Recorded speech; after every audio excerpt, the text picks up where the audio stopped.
Did you bring the drama? We need some more drama. If there hasn't been any drama this week, we need the drama. It has You also need a working microphone. It has been 0 days since there was drama in the Destiny 2 community. Oh, they should have one of those things up in the tower, shouldn't they? Destiny drama today. 0 days without incident. Just replace the no Guardian Death sense and just have Destiny drama because you wouldn't even need any other numbers. Just leave it at 0 and you're all set, and you're good.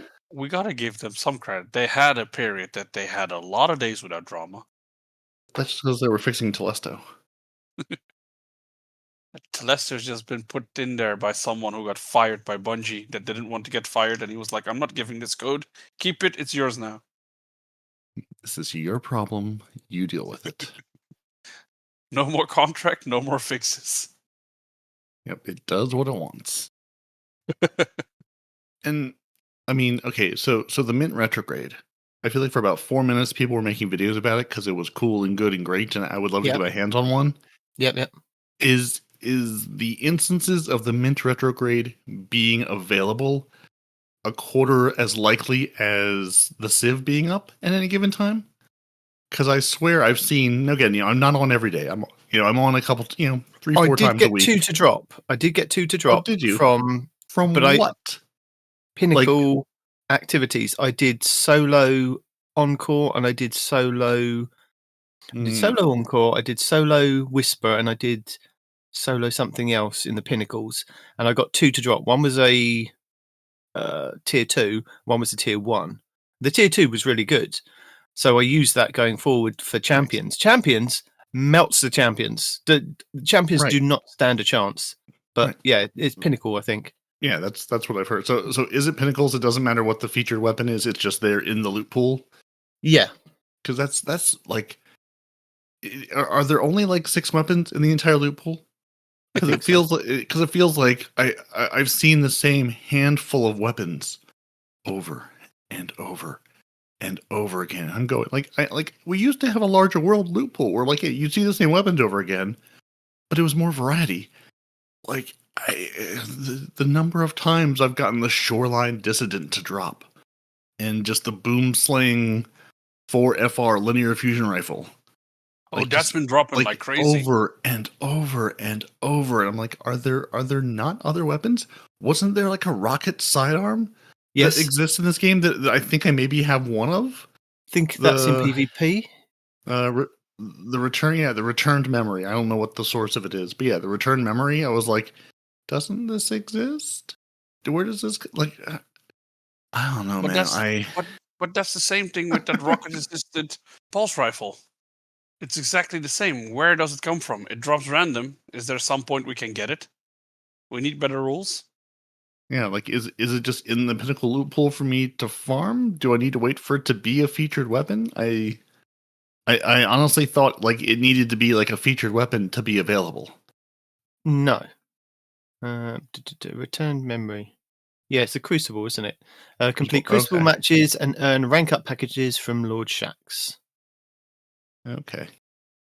But is it safe to say that Peroty played more than enough PvP lately? No. I've played a decent amount of PvP, but I'm not going to play Rumble. And no. I don't have a loadout for competitive yet. And I'm not going to bring my busted Titan PvE loadout into PvP because I don't want to do that to the 2 other people I get stuck with. I'm assuming if I go in, it'll be placement matches. Like they haven't said, and it doesn't say on here, but I don't want to bring down the other 2 PvPers going in with my broken loadout and just being worse than I would normally be. But and they were like, "Oh, Mayhem's up this week," but not in the portal. So honestly, I've played more Gambit this week. I thought it was in the portal. Else. I thought that's in the portal. No, I thought that's why they were saying that it's up. Nope, absolutely not. No, it's competitive, control, and cutting edge Rumble. Yeah, and now trials for the weekend, which there's control, cutting edge Rumble, and competitive, and now trials. It back in for not to be any rewards going with it. What? Yeah, so it's there in the World tab. So yeah, if you go to the World tab, Yeah. Which I can't do from the tower because... No. Which is another thing that continues to hurt my brain. I go, let me look at the world from a location. No, sorry, you can't do that. We don't believe that world exists anymore. Well, I know we've been talking all this stuff. Are we now ready to get into the drama? I mean, isn't this part of the drama? It isn't part of the drama that if I want to play Elimination or Mayhem, I have to go back to the non-beneficial Crucible World tab, and Rumble is also there too for whatever reason. It's basically there in Gambit. I've played a lot of Gambit this week because Gambit is fun and I enjoy it. Look, if I put my Bungie hat on, we are working on getting the director and the portal together. We're upgrading all of them. That's what they say. That's what we say. Sorry, at Bungie. Yeah, that's what they keep saying, and I'm really. But just not yet. You have to wait. There's a wait. There's a wait period. You've got ticket 999. We're on 003. Yeah. 27. Yeah. Yeah. Ticket number 27. Yeah, I mean, I know that's your drama, but there's been other drama this week. Yeah. So if we roll the titles without the AI robots, apart from the ones that actually say the title stuff now, and then we can come back, introduce ourselves, and get on with the show. Maybe. Sounds like a plan. Yep. Welcome to the Two Titans and a Hunter Destiny 2 podcast, a show dedicated to bringing you the latest intel, the mightiest news, and the boldest opinions from the farthest reaches of the Sol system. Whether you're a bright-eyed new guardian, fresh from the Cosmodrome, or a battle-hardened veteran of the Red War, this is your Destiny destination. We'll arm you with tips, tricks, and tower-worthy tools to help you triumph, thrive, and revel in the glory of the fight. So, without further ado, let's get on with the show. So, welcome to the show this week, and we've got our guest again. He liked it so much, he had to do it twice. It's Donny. He's back. Although you've been here more than twice, but twice in a row kind of thing. You're back. Yes. We're here. We've got thoughts. We've got ideas. Peroty, though. Is that your new name, Peroty? No, it's per AIT. There's that's the AI in the middle of it because I greatly enjoyed our AI entry last week. Well, I thought I need to build my army of AI robots out a little bit more. So we've got Donny. So I am expanding on that this week. There's going to be more introduced in the show. I have. You should just slowly going to replace us with the no. These aren't replacing robots. These aren't replacing you. Yeah, these are take my job. They're replacing my voice and your voice with saying something in the show. So it's helping going forward, basically. I don't think any of this was in my contract, but sure. Oh dear, another week, another Destiny drama, Destiny outrage from the community, and what else has there been? It's all been peachy. Yeah, no, and everyone's happy. Everything's good. I don't know what you're talking about. Well, I do feel lost that there's no Solstice this week. I felt like I logged on and I was like, what can I do? Oh, I can do all of these other things and not be constrained by Solstice. But now I'm missing out on the Solstice gear. And I managed to get my count up to 300. So I was getting constant tier 4 and I got one tier 5 to drop on my hunter. He's got some gauntlets that are tier 5 and that's it. He's got tier 2 everything else, but his gauntlets are tier 5. So he's really striving with those gauntlets. And I'm like, I'll keep you. Yes. And I think I've accidentally deleted his helmet, so I can't actually have the full set, which is really upsetting me. I don't know what I did with the helmet. I went back and looked through DIM. I was like, I had a full set. You were decked out. I don't know what I've done now. I think moments ago. Well, the problem is with the amount of stuff that you're kind of getting for drops and then trying to juggle what you've got in your vault and the new stuff, and then you're getting tier 1 and 2. And you're then replacing that with the tier 3 stuff that's now dropping in the game once you've hit the 300, or even tier 4 stuff if you're lucky. And it's like, well, do I need that one? What's the stat pack? Oh, I now need to upgrade that one. Yeah, it's been a whole journey. And then I've got like loads of challenges that I need to do, because I did see Mactix the other week. He on Twitter, no, on TikTok, put out a video saying, hold on to, like, if you've done the challenges, don't claim them, because when Ash and Iron drop, you'll be able to click on them all, and then you'll be able to claim all that XP and then rank up your season pass really quickly and blah, blah, blah. And then he had to make another video, I think this week on TikTok, apologizing to say, no, he got it wrong. Please, inform as many people as possible. If you've done the challenges, they are going to be wiped when Ash and Iron drops on September 9th. So you need to claim them all. So everybody's starting fresh. So it's back to kind of bounty prepping if you want to kind of get ahead on the season pass, which I don't think you really need to do, because was it you that said that you were at 110 already? And I hit 110 this week. So I'm like, oh, I'm pretty good. And I've played a little bit, not as much as some of the other people that have been playing. So it's not been too much of a stretch to get to 110. Oh yeah, even though Bungie said it would be. And I'm like, okay. Yeah. I mean, I'm playing. I mean, I'm just on the cusp of 300. Like, I have a couple of 300 pieces, but I'm not fully 300, and I'm at rank 109 on the season pass, because I threw one of those XP modifiers into the ghost and just ran with it like I always do. And like the season pass rank up has been very fast. Yeah, like that has been. It feels like at least as fast as past seasons, if not faster. Like that, I haven't noticed lagging at all. And I like the daily challenges thing that you can kind of get and rank up that little mini pass to get like weapons for the next week and armor to drop for this week as well. So you've got 2 armor pieces that you can go back and talk to Zavala, and he'll give you some highlight items, which is quite nice as well. So doing that pass goes really quickly. If you play for a couple of hours each night, you'll easily get it done for the week. But yeah, I'm feeling a bit lost without the Solstice. What about you, Donny? Oh, it feels a bit weird to only have a 2-week event. That's really true. And I was actually in the beginning, I wasn't enjoying it as much, but once I got into it and just relaxed and just gaming and doing whatever needed to be done, enjoying the weapons and stuff, I was like, okay, this is more enjoyable than I thought it was going to be. Mm.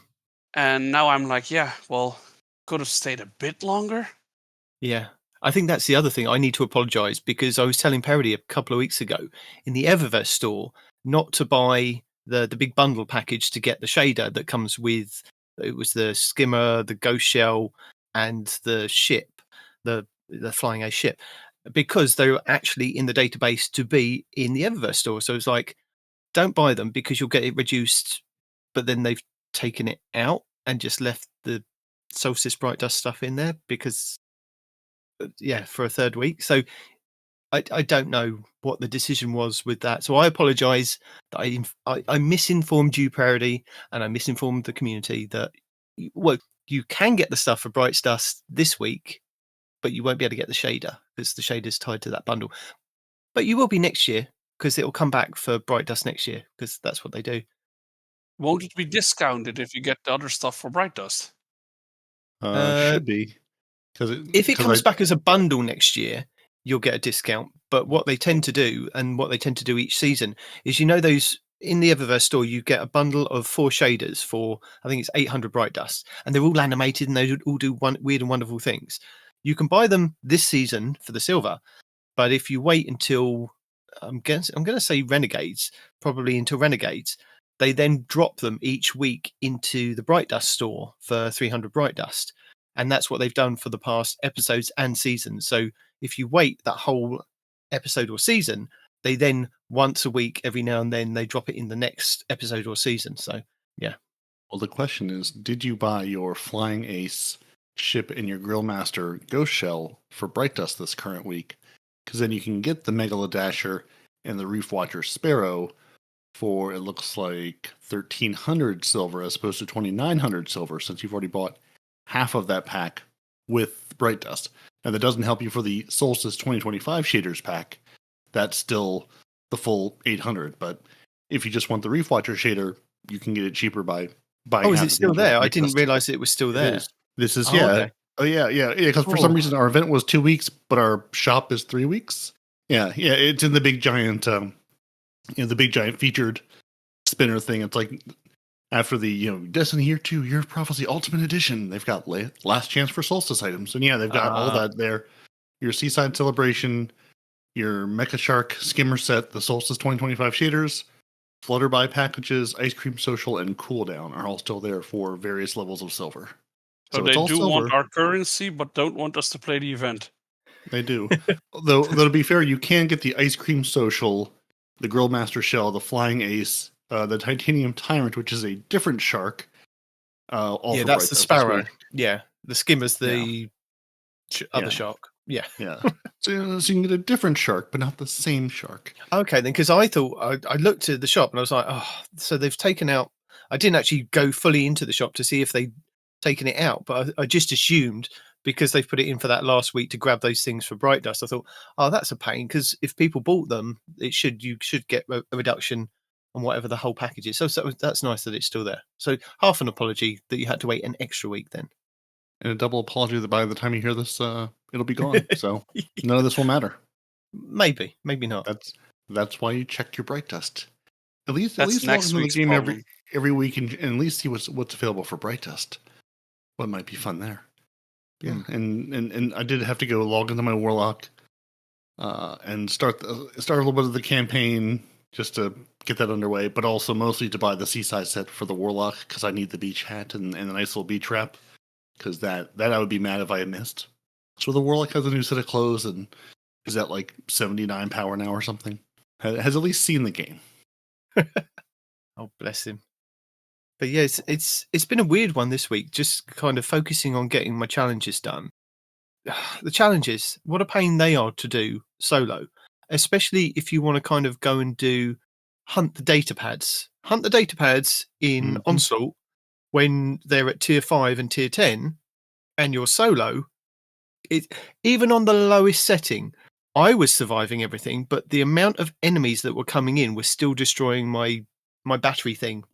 And I'm like, this is just... They would spawn like a Shrieker on top of it. And I just... trying to like stop that and then stop all the knights coming with the shields. And I was like, I'm sure I counted like 10 knights and this Shrieker. And I'm like, there's no way I'm going to be able to do this. Managed to survive that. Then they dropped in the Tormentor. And I was like, this is just not going to go well. That's just rude. Yeah, so I ended up doing the Whisper mission solo, which wasn't too bad to get the data pads. I did Encore solo, and that just took a little bit longer because I was like, well, I'm going to ramp up the difficulty because I want to get some of the good rewards. There's no point in spending my time doing these and not getting some rewards. So I did ramp up the difficulty so that I could get some good rewards at the end of it. And what else did I do? I did Star-Crossed as well. Completely forgot because when we did Star-Crossed initially to get the bow, I vaguely remember us doing it once to get the bow and then going back through, I think on the 3rd or 4th week when all the catalysts were available and cheesing the boss. And just because it was such a long time ago, I haven't played it since. So I was like, how do I do this? Oh, yes, I remember there are symbols and I have to match the symbols. And then when it got to the 2 different buffs and debuffs, I'm like going into an area and it's going, you're being burnt, but I'm not doing any damage to the bosses. And I'm like, or the mini bosses, like, oh, I need to go and get the other buff. Where's the other buff? So I ran around like a headless chicken trying to do all of that. And that took me about an hour to do. I was like, I've heard people doing this in 35 minutes. Why is it taking me an hour? It's because I completely forgot all the mechanics for it. Now got it down. So yeah, I can do that now. Yeah, those people remembered how it worked. They didn't get halfway through going, now I think I vaguely remember we go over here and there's something we hit and, oh, nope, that wasn't it. There's a hole. Yeah. Oh dear. But yeah, so I did those and I was getting my data pads and I went, was looking on 360 Gaming TV for all the little videos like, oh, where's this one? Where's this one? So I was like, did all of them. So I think the ones I'm missing are the long form ones. So anything like the 3 coils, Savathun Spire, and the Midtown and the Widow's Court ones, I think there are, for Onslaught. I'm like, I need a team for this. So if they come back up in the rotation, for like the Fireteam ops of being able to play those in a Fireteam. I'll try and jump in and do those, but yeah. Again, like it still hurts my brain that the Fireteam ops is mostly bring your own Fireteam. Like I just don't. I continue not to understand the logic of that. Like, no, you have an entire solo thing for running solo, and yes, I understand it is solo. It is just for one person. But if you're just one person and don't want to run things solo, what are you supposed to do? yeah, Like there's just so little there for you to play, and it's a little disheartening going, well, I want to jump on and play this, and you've got your your Fireteam ops playlist, your normal, your advanced, your expert, and then your master if you've unlocked it, which is fine. I mean, really, you're not going to do normal or advanced once you get to the point, because the gear there is just not worth it. And then you've got your 3, in this case, the Empire Hunt Warrior, the Glassway, and the Oracle. Those are there. Those are missions, available for matchmaking. And then you've got like the 3 other rows of things that just, 13 more things you could be doing, and they're just not matchmaking. And why can I not just turn matchmaking on for any of this? Like, why is there not just a toggle to turn the matchmaking on? I like, the game is become so small if you're playing it, if you are playing it solo and don't either want to, go solo pinnacle activities or run the solo ops until you're blue in the face. yeah. Just there's so few choices. That's why I ran Gambit this week, because I knew that's something I could do with other people that's match made, and it's still giving me drops, giving me stuff. I'm like, I don't need. I did a whole bunch of data pad hunting like you did. I went through and watched 360 Gaming TV's things and loaded a bunch of pinnacle things up at level 10 to say I'm just here for the data pad. I'm not trying to do the full completion. I don't have the 35 minutes this is going to take me. I'm just trying to get these data pads done. And I just wanted to play something with other people. But I had done a hand, sort of did each of those playlists a couple of times, going, okay, I'm sort of done with the same 4 things I can run. Yeah. What else am I meant to do now? Like, Well, the game feels very small. It does. And the funny thing is, I can't remember who did the video. I'm going to say Matix, probably, from what I've watched. And he did a video. He was going back over what the solo ops was meant to be. And he pulled up one of the old developer insights, and I can't find it. But I have found the one that goes over the developer insight for the portal, which is very similar. And it said along the same kind of lines, solo ops are 1 to 3 player activities requiring very low time or social commitments. These activities are designed for solo players, yet are still fun with a Fireteam. Solo ops will also feature new activity types, which we'll get into a deep dive soon. And I believe the one that he found said that it's going to have like dynamic spawns for the enemies, and it's all going to be different every time you run it. Where is that game? Yeah. I would love to play that game. I mean, you sort of hit the nail on the head of why I enjoy Gambit so much. Because it's the same game every time, but it's also a little bit different every time. Because the other team gives you that mix of unpredictability. Yeah. But yeah. Where is this game? This game sounds great. I would love to play this. I think he also said about the loot goblins. There'd be like loot goblins as well in the dev insight that he pulled up. It said about loot goblins. So it's very much like the coil where you would chase down an enemy and then they would drop loot and things. And the only one that I've kind of seen is sometimes you're hunting down the wanted person as you're kind of going through the solo ops. Have you seen this? There's a Vanguard, a big yellow chunky meaty yellow bar halfway through the map that you can sometimes chase down. I've found him a couple of times. It's normally a harpy. But that's not a loot goblin. It doesn't give you enough loot to be a goblin. But it does give it gives you like more score towards the end, so you don't have to do one of the objectives or something. So there are those things in it, but it's not like a loot goblin. Fireteam ops in this portal dev insight says 3 player activities for match-made or pre-made groups designed for fire teams with more cooperation and coordination. These will feature activities like strikes, onslaught, coil, and new types in the future. Then there's another one. There's one called Flashpoint Ops, which are 6 player activities for match-made or pre-made groups planned for a future season. This category will be introduced later next year. It will feature more chaotic 6-player combat like offensives. Then you've got Pinnacle Ops, and in that they said In the Pinnacle Ops, 3-player activities featuring some of the more challenging content, including dungeons, exotic missions, and full-length Onslaught missions. So we haven't got that just yet anyway. Pinnacle Ops have an exclusive reward pool to claim, but success is not guaranteed. And then you've got Crucible, a selection of core Crucible players for solo players and fire teams, providing an opportunity to test your mettle against other Guardians. An exclusive reward pool is available to claim with the same depth of tier as other categories.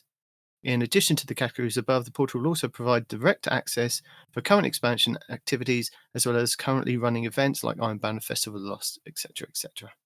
So yeah, there was another one, as I said, another insight that I think it was Matix pulled up and went through it and said, this is what they told us Solo Ops was. It's not that. What they had in mind isn't what we've kind of got. And still along the same kind of lines there. It's slightly different.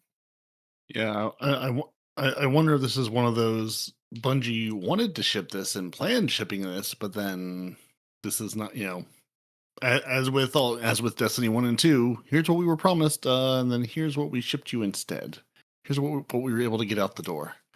And obviously the thing you said about like the Flashpoint, that's not here yet. Like that I'm not screaming, where's my Flashpoint ops? But the other stuff, it's like, I mean, yeah, Fireteam ops is what you said. There's this mix of things and whatever, but I don't know. Like this just isn't it. No, I think from when they told us about it and they were, you were sold on it, that yes, you could go in solo ops and you could play solo ops, but you could also bring in other people and still get really good loot from that. I've not actually tried to bring anybody else in. So can you bring somebody else in or not? Is it just literally solo? I honestly have not even tried. Because I saw it and I said, no, I mean single player. It says single player. All of these say single player on them. Single player, 5 to 10 minutes for everything, every single thing in the solo ops playlist currently. As I look in the game, it's all single player. So, yeah. Oh, I think I found the one that he was talking about. Developer Insight Solo Ops. So solo ops are activities aimed at short playtime and manageable for solo players. They will be launched from the portal and have a target base of 10 minutes. Each solo ops activity emphasizes the fun of Destiny's combat action gameplay, presenting players with straightforward objectives that focus on gunplay. Solo op missions aren't intended to be intense tests of build crafting prowess or thumb skill. Instead, we want them to focus on joy of playing Destiny action sandbox in a way that's easy to jump in and play in just a few minutes. Solo Ops will support scoring and challenge customization, and what else was it? Yeah. Which it does do. I mean, it does do all of that. You can customize and whatever, but yeah, and everything else on that list, no. Yeah, and I can't remember where he read it from, but he said that if you brought in more players, if you brought in your fire team, the rewards and the activity will scale to how many people are actually in that activity. So even though it is solo ops, that you could still play with your 3-player fire team, and you would be then challenged for the fact that there's 3 of you rather than just the solo person. Yeah, which sounds like fun. Again, sounds good. Is it weird when I get a vibe like you have those videos on your social media about those mobile games that they look completely different? You download them, you play them, and they're just a different kind of game. I'm just getting those vibes for some reason, though. You're like, didn't you promise us this thing, and now here we are over here. Supposed to get 100 pulls. Where is it? I need it.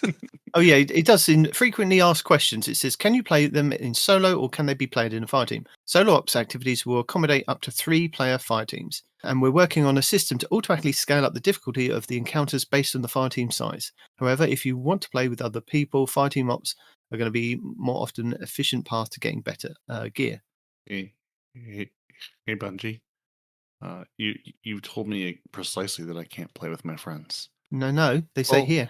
Well, no. I mean, I can't play with my friends, but I can't make any new friends because I can't. I will link these in the show notes as well. If people. anybody else wants to go back and look at them, I think it was October and September in 2024 when they went over these developer insights. Yeah, please bring your pre-existing friends because you're not going to make any new ones playing this game. That's bad, though. That just. Well, I mean, things do change. The game does change over time from what they've told us beforehand to what we've actually got with various different things. Things do change, and So that wasn't a compelling sales pitch. Play the game alone and you'll like it.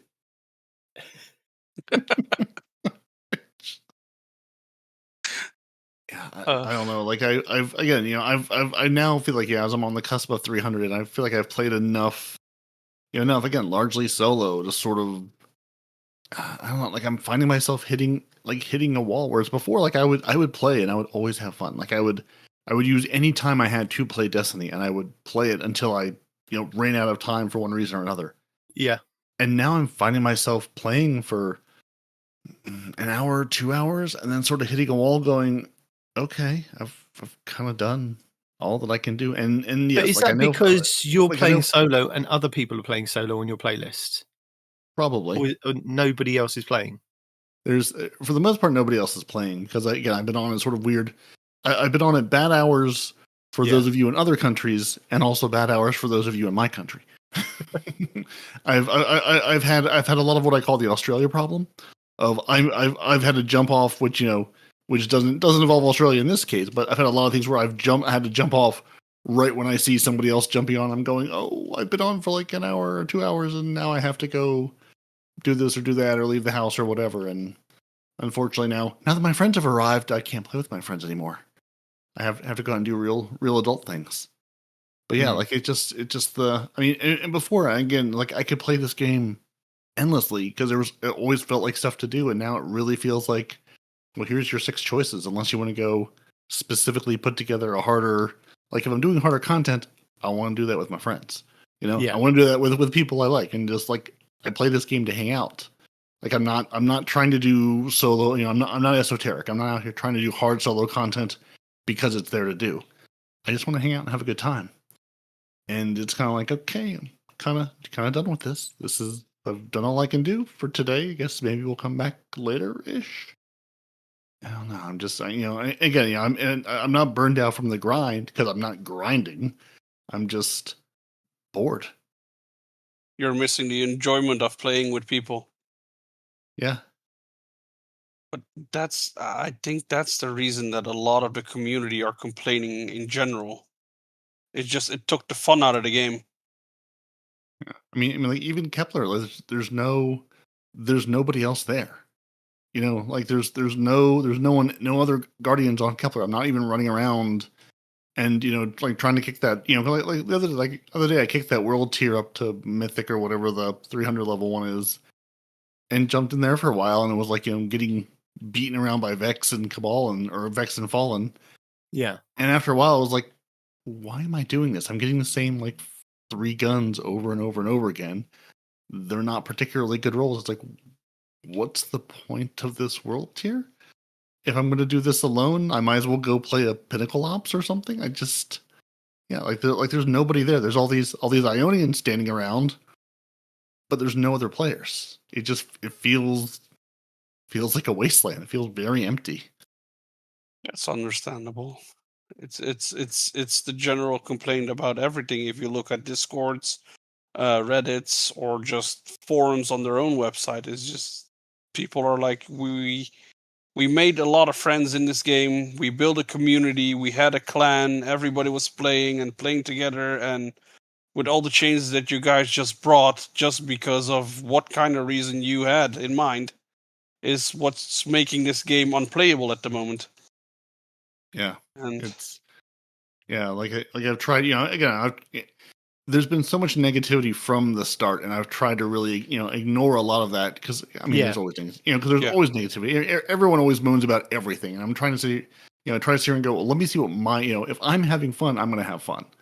But when I stop having fun, I'm not going to still sit here and go, oh no, this is great, guys, everything's wonderful. Like it took me longer than the people grinding their faces off for the raid, but I've kind of hit the wall of going, what am I doing this for?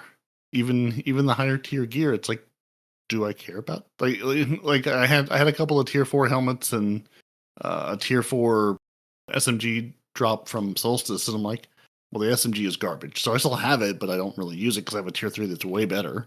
Yeah, and the tier 4 gear, again, like it's tier 4 in the wrong spots. What's in my vault going, yeah, I'm sure I can build into you at some point. But it's like even the high level gear I'm getting, I'm not using.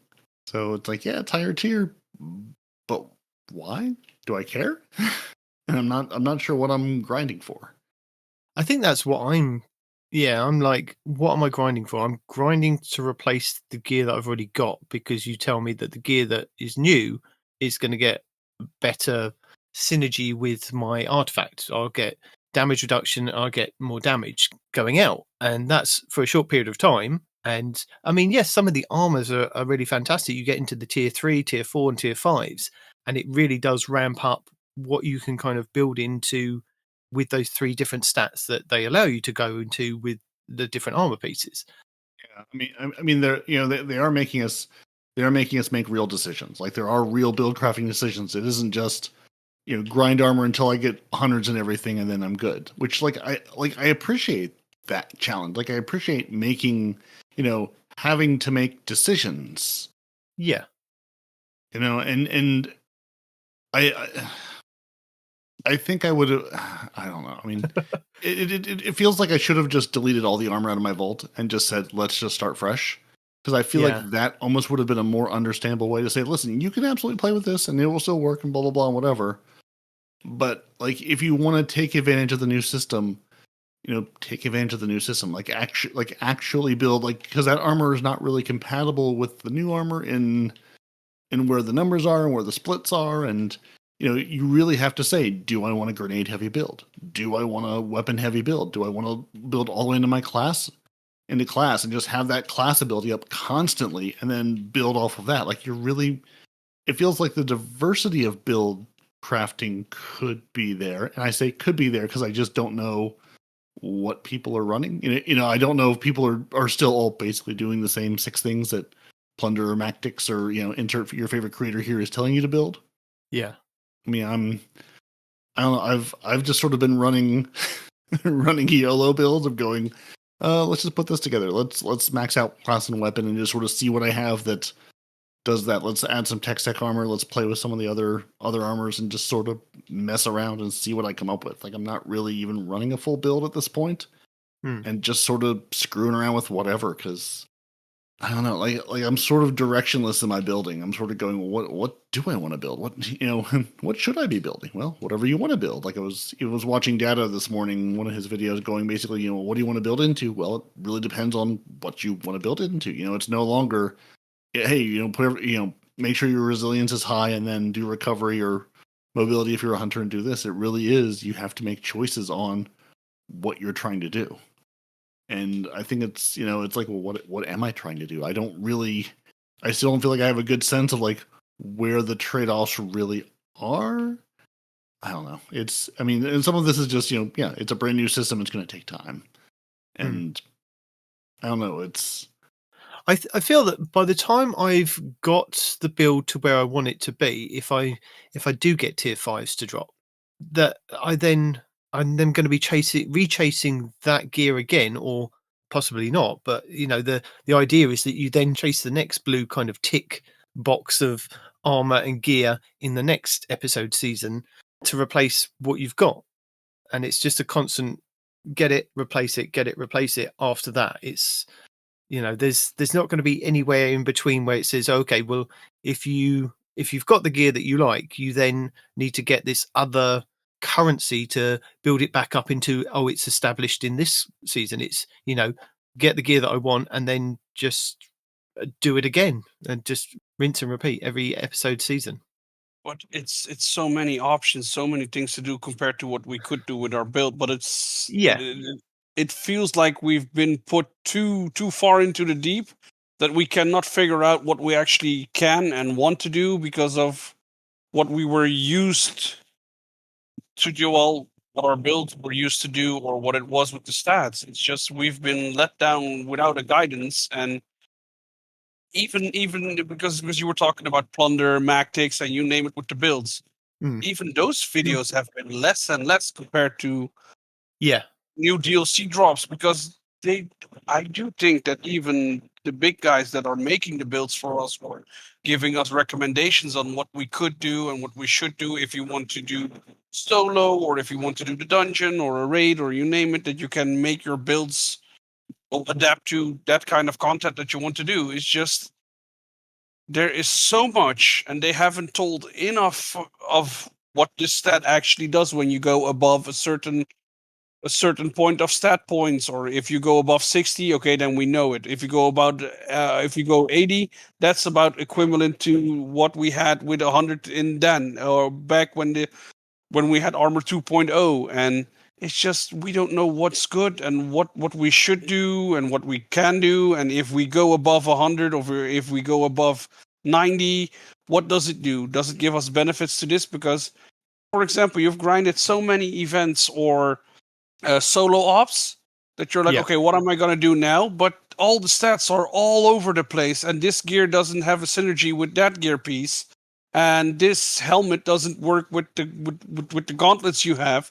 So what's the benefit of making new builds? Because if you make a build with stats, apparently only stats isn't enough. Because if you don't have the synergy with your gear, you don't get the extra bonuses if you go above a certain amount of stat points. And We need a bit more guidance. yeah, and are those stat points even working? Like at one, like, you know, again, I've seen a couple people, like Engineer being one of them, just saying, I'm just going to put a hold on trying to build craft until we're sure the game is actually working the way Bungie says it is. Like, are we actually getting the stats that we say we're getting? If I'm dumping stats into this or that, am I getting what I think I'm getting out of it? And I've lost track. I don't know. Well, that's what I mean. We didn't have enough guidance to actually do enough with the builds, or with even the perks of weapons. I've had so many times people in my own Discord go like, okay, so I have a stat that procced up while having this build that said something about shot caller or this and that, and I'm like, yeah, but what does it actually do once it builds up? Nobody knows. We just go with it. It gives us a bit of benefit, and that's it. We used to know once, for example, perpetual motion procced up in a weapon. We knew what it does.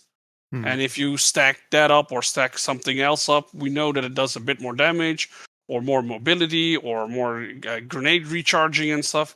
We just need more details so we know what we can do with the builds.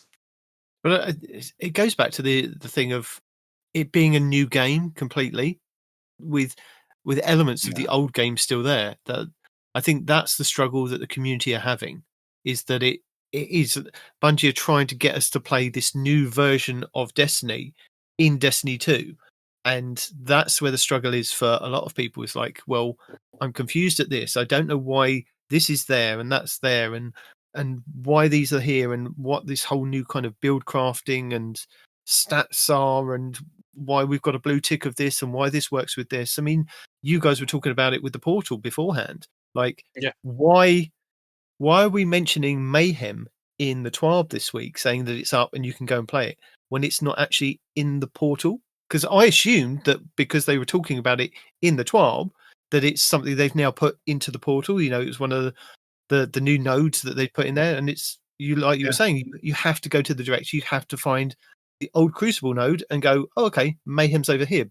But why? I'm not getting new stuff from it. I can still go and play it. Yes, I knew that it was kind of there because I go and check it each week, kind of thing. But there's nothing. There's no incentive apart from going and playing Mayhem for it to count, because you're telling me that the new stuff that I need to get to 450 or get to 550 coming up is only going to be the stuff that's in that portal. And if it's not in the portal, do I really want to play it? Because you're telling me this is the new way of playing, unless you're going to kind of make those things relevant but then you kind of, there's no point in having those on the director. Take those away from the director and actually put them in the portal.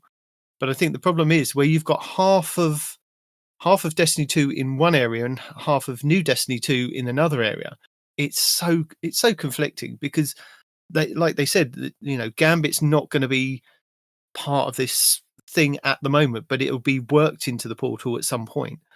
And I think that it looks like that they kind of ran out of time to get stuff from even going back over those solo ops things, what they had in their mind for solo ops to what they actually had to deliver on that date to get it out for us to play.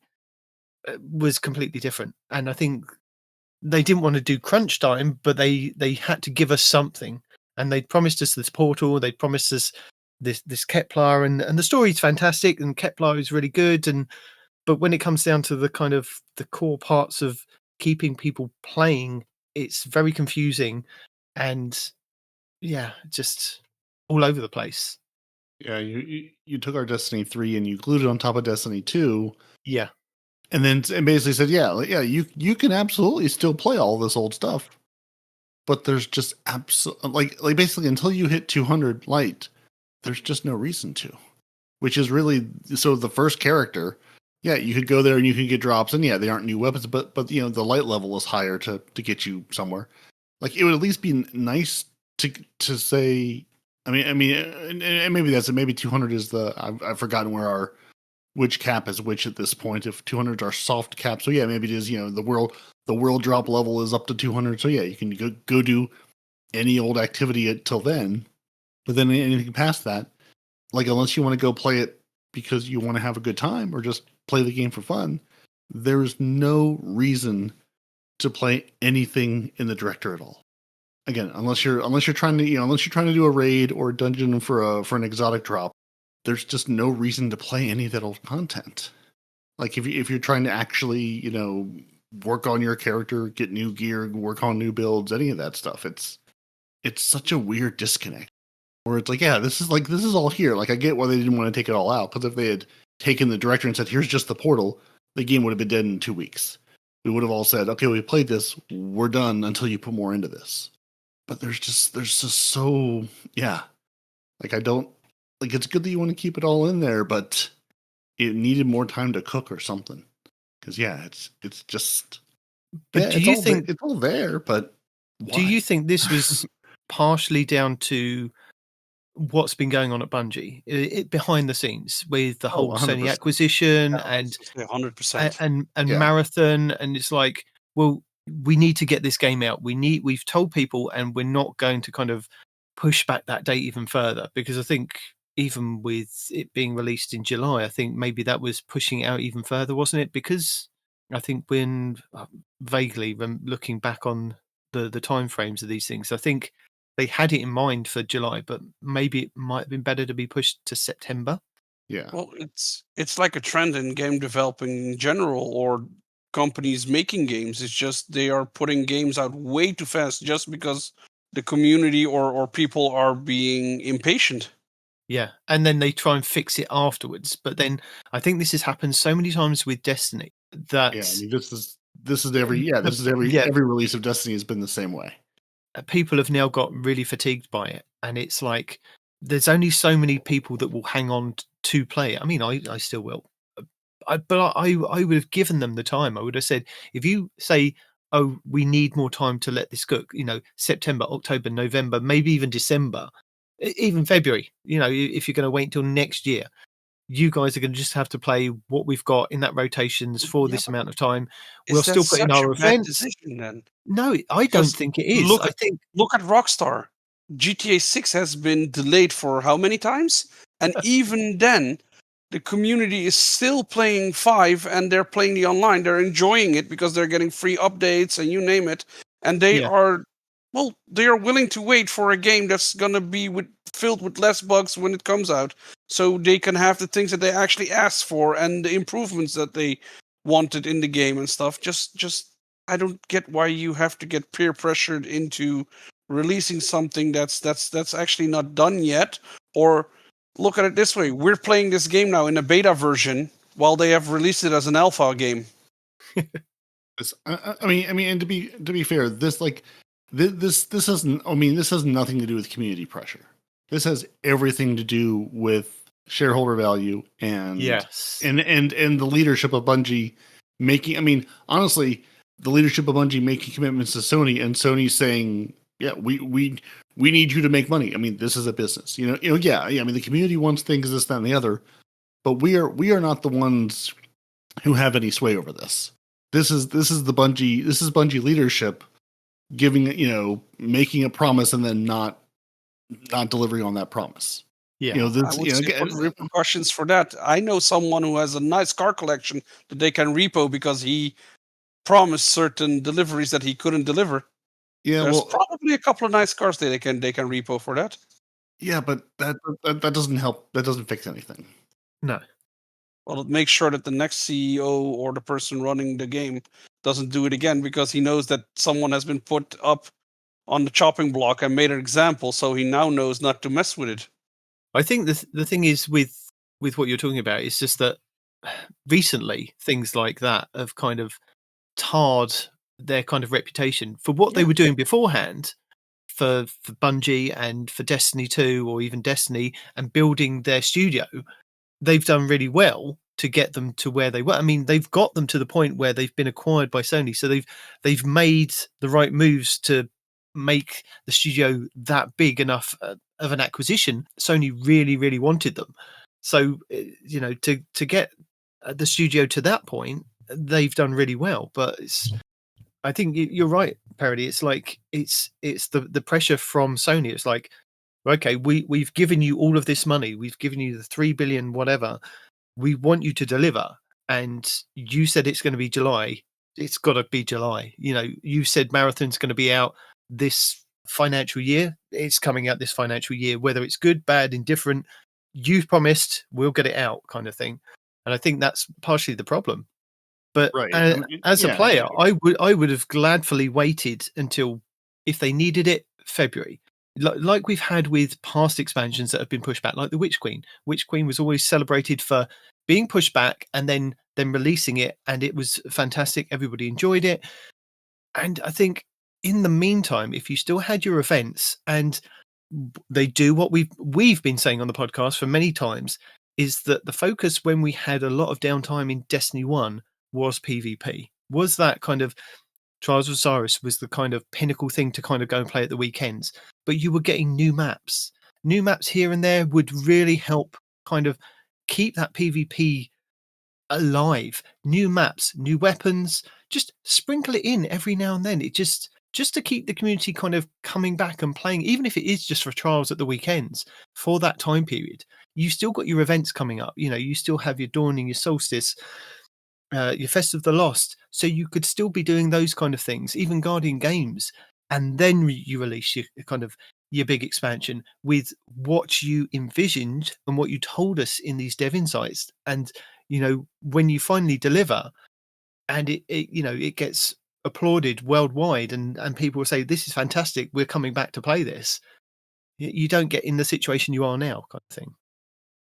Yeah. Why is there not just a small team at Bungie dedicated to, if nothing else, the laundry list of maps that have been removed from the game?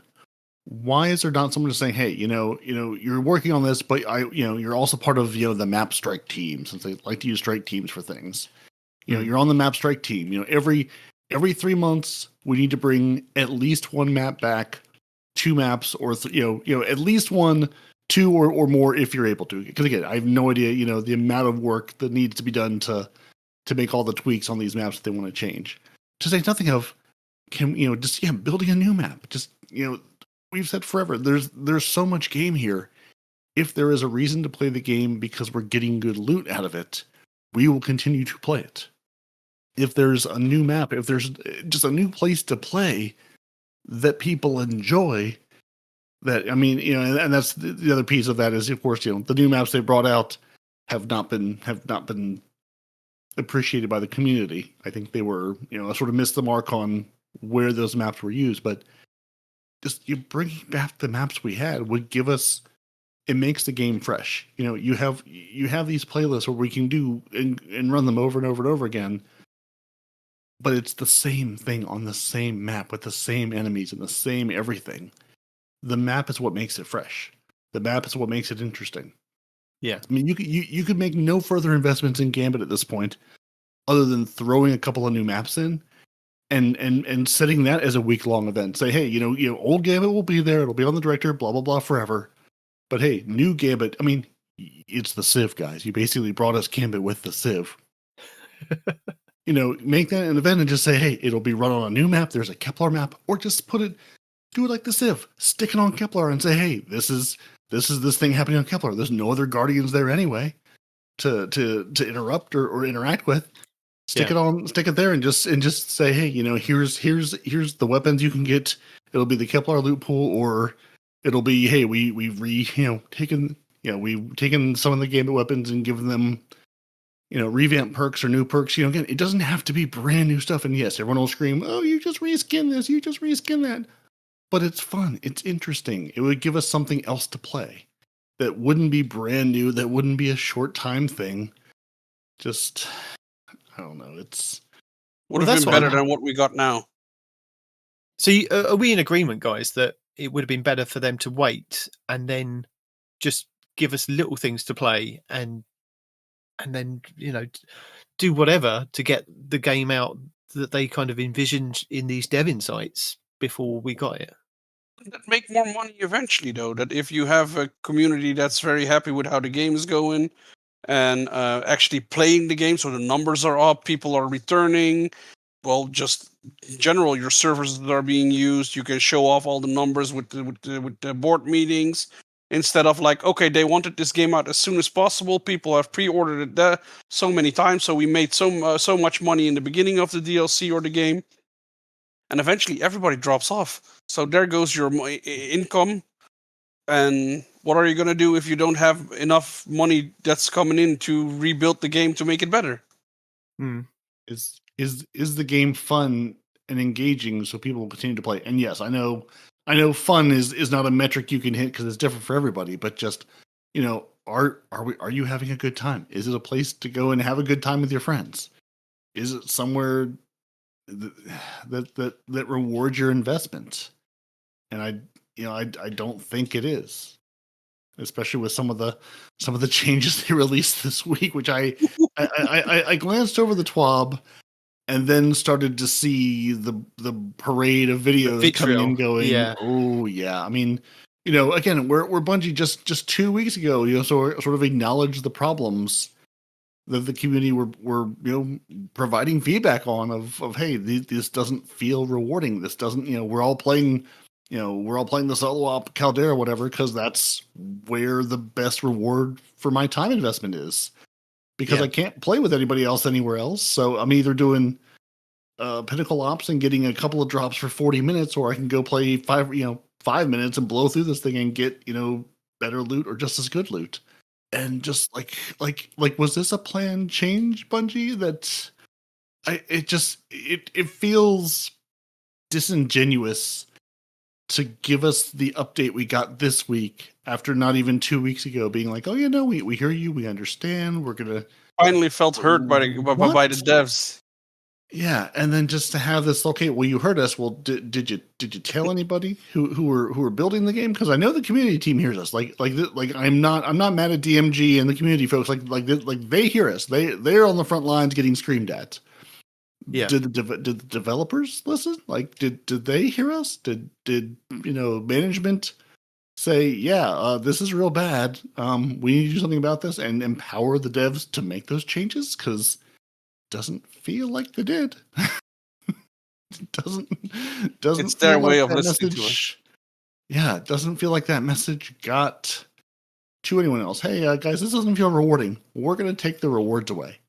No rewards, no problem. No? Yeah, exactly. I'm just like, I'm a little just dumbfounded, I guess. I don't know. I feel like I've just yapped way too much so far in this. But like, what do you like? What was your take on this? Like, did you see the TWAB first and then the reaction, or did you see the reaction first and go, oh no, what have they done?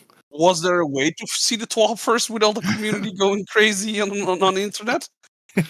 Well, no, I like to so like as soon as it comes out, I like to sit down and read it. So that's what I kind of did this week, because I think if I don't read it and they sneak something in there that's going to be relevant for next week in Destiny when I'm making the videos, I'm like, well, okay, I need to include that. So yeah, it's like sat down, read it all, and I was like, I took it in. I was like, okay, so we're changing things, but then I didn't, because I'd been playing solo, hadn't really kind of thought it through of, okay, so this is going to have a knock-on effect of this and this and this and this. I can understand why these people would be. And it wasn't until I kind of saw the videos from like Paul Tassi and Astacross and it was like, okay, let me put my ear to the ground and listen to what's going on, because it was a very fun day on Thursday. yeah.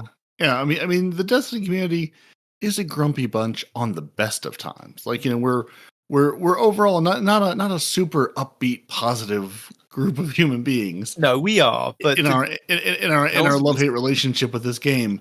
I think we're all getting older, and as you get older, you get grumpier. I think that's what it is. But I mean, just the universal, like, from vitriol to just, what are you doing? Just the like, guys, what? Like, you just, like, almost the confusion of, like, 2 weeks ago, and again, everyone was pulling out the 2 weeks ago. Yeah, we acknowledge the grind. We're gonna do, I don't remember what they said, but just the people pulling that TWAB up and quoting, "Hey, 2 weeks ago you said this," and now fast forward 2 weeks and, like, this is the update you deliver. Like, did the same group of people who wrote this also rewrite this thing? Which, again, it's not the community team. This is not. They take a lot of the hate. They take a lot of the frontline vitriol, but this is not them. They're not coding the game. They're the messengers. I'm not here to shoot them. But just, well, as we're kind of beating around that bush of the TWAB for this week, should we discuss the TWAB for the 21st of August? Because there's an exciting bit at the beginning. I think people got a little bit excited. Not me, because like we said last week, I'm already kind of not doing any raids because they're complicated. So just to turn me off even more, we're making it even more complicated, and we're changing what you've already kind of learned and then making it harder for other people that then other people got upset about. So there was some good stuff with people getting upset. So this week, that's a perfect summation. Yeah. This week they're talking about the Desert Perpetual raid again, because the new epic version coming on September 20th. How amazing is that? We're going to have another raid race, and it's they're going to be building on the original experience. The epic version introduces new challenges, rewards, and pursuits. They're going to change the mechanics of each encounter, and it will test your coordination with your fire team. Complete them to earn new legendary weapons and a new set bonus of armor drops. We've got new quest, further unravels the mystery of space and time, and unlock achievement system for the raid vendor, and rewards a catalyst for the raid's exotic weapon, Whirling Ovation. So the contest mode, again, is going to be for 48 hours when it goes live at 10 a.m. PT on September 20th. Once it's beaten, again, they'll open up the normal version, but contest mode for 48 hours. So if you want to kind of go and do that. So during this time, the enemies are a lot tougher and more aggressive, and you'll be playing at fixed power level disadvantage. So team play, good strategies, and inventive approaches are key for success. They've updated the loot for contest mode, so your first clear of each encounter in contest will drop tier 5 gear, and if you complete all of them, you can then claim an exclusive emblem, the raid exotic, and its catalyst. So there are enticements to go in there to get tier 5 gear, exclusive emblem, the exotic, and its catalyst if you do it on contest mode. But with all that said, with the release of the Epic Raid, to keep success in encounters focused on action gameplay and creating a level playing field for players across all platforms, we are rolling out a new version of Not Swap for contest mode. This modifier will now reset your super ability energy, special ammo, and heavy ammo, as well as remove all ammo and orbs on the ground when you change your exotic or legendary armor or weapon ammo types. This modifier also takes effect when 3 or more feats are active in standard difficulty of the Epic Raid.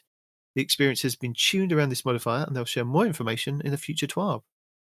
So yeah, we've given you the juicy details to go and get tier 5 gear. If you didn't get the raid exotic, you'll get that, and the catalyst, you'll get an emblem. But we're also going to penalise you quite a bit, and this is the thing that people were unhappy about. That Not Swap is a kind of good idea in PvP, especially in like trials and things. But for when they were playing this at contest mode the first time around, and for people to clear it, they had to swap their loadouts. They had to swap their gear around to actually complete this in contest mode. Bungie, I think, have kind of missed the mark or missed the point of getting more people interested in doing their epic version of this raid. I don't know about what you guys are kind of interpreting from this, but I mean, not swap is, again, like I see it, yeah, again, in terms of trials. I was watching, I think it was Scaro9, just sort of talking about this and going, okay, so you've turned the not swap off, on in this regard, but basically, like, I think you can still like change around like the weapons you have based on like it was either like the slot type or the ammo type. And he's like, so you can just not swap in a slightly different way and still do the same thing. So basically, it's like, just like everything else. Hey, you've hit one nail down, 3 more nails have sprung up, and now you can just run the game this way. Yeah. So I think like the point, and I can't remember if it was Scaro9 or if it was somebody else, because I watched a couple of. Yeah, because again, this is like, again, I remember from the raid race going, basically you had to hot swap constantly to be able to do enough damage. Yeah, to hit that's to what pass the people DPS say. checks in the contest mode. Like it was sort of a requirement. Mm-hmm. And I think it was Scaro or someone else's point was basically being, so now you're just going to basically penalize the people who do know basically how to hot swap differently. They'll be fine because they're just going to play by the same, play by the rules and swap around this way. Basically, retweak, tweak their loadout so it's like the same weapon type or the same ammo type or whatever it was that still allows you to swap.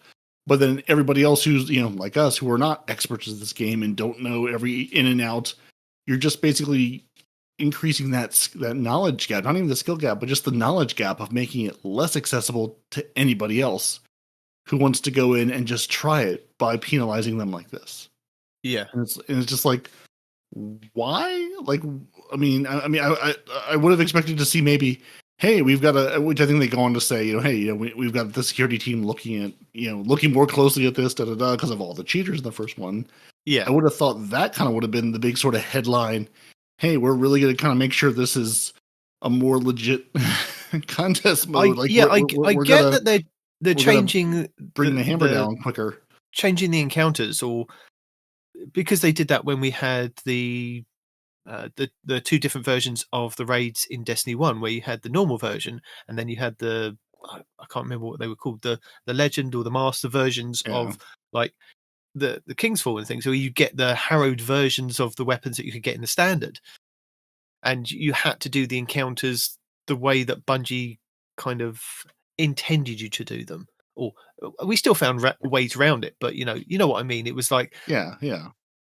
So yeah, I understand that, and I understand maybe making it slightly difficult, but I'm not sure about the not swap update or the epic version of not swap. As you said, the integrity of the challenge. They're going to make sure that they're keeping on top of their security things. If you notice anything, please report it, but they won't hesitate to remove players during the race and issue bans as needed to defend the integrity of the world's first. Also, speaking about the world's first, interesting. Yeah. CB Gray and Evan F 1997 will be returning to Bungie Studios to host the world's first race for the epic version of the Desert Perpetual. So if you want to kind of do it, you have to complete the Edge of Fate campaign. The Fireteam leader must have completed the regular version of the Desert Perpetual, a Fireteam of 6 players. So you can't do it with 5 players. Got to do it with 6. But isn't this also the raid, the epic mode or whatever it's called, that people are now that who actually, I think it was 4 out of the 6 people who won the world's first from the last world's first are boycotting this whole world's first now because they completed that raid in the first world's first, that it's gonna be nothing to do, or it's gonna be like, oh, so why did we do this? Well, they got the belts. They haven't mentioned anything about belts in this one. Okay, so this is just for bragging rights, nothing extra. Yeah, I guess so. I think it's just for bragging rights. They don't mention any belts at the moment, but because I saw, I think it was a tweet, or was it something? Yeah, I think it was a tweet that they posted like that 4 out of the 6 people that did the world's first for the same raid were like, we're boycotting this because we've already done this. This is our title that we won, and why are we doing this again? And it wasn't even hard enough for everybody, not even for us, but for everybody. Yeah, and I'm like, okay, I get it. But what's the whole thought about doing a world's first if we already had a world's first? Just put in a weekend of challenge mode and keep it with that instead of just triggering people in the community. It does feel like, hey, we need another event quick. Like it does feel a little bit like we've condensed the Destiny timeline from, hey, we've got a nice long season to play, we're gonna grind to the power level, and then we sort of have, those, month or a couple of weeks at the end of the season where you sort of done what you're gonna do, sort of waiting for the next content to drop.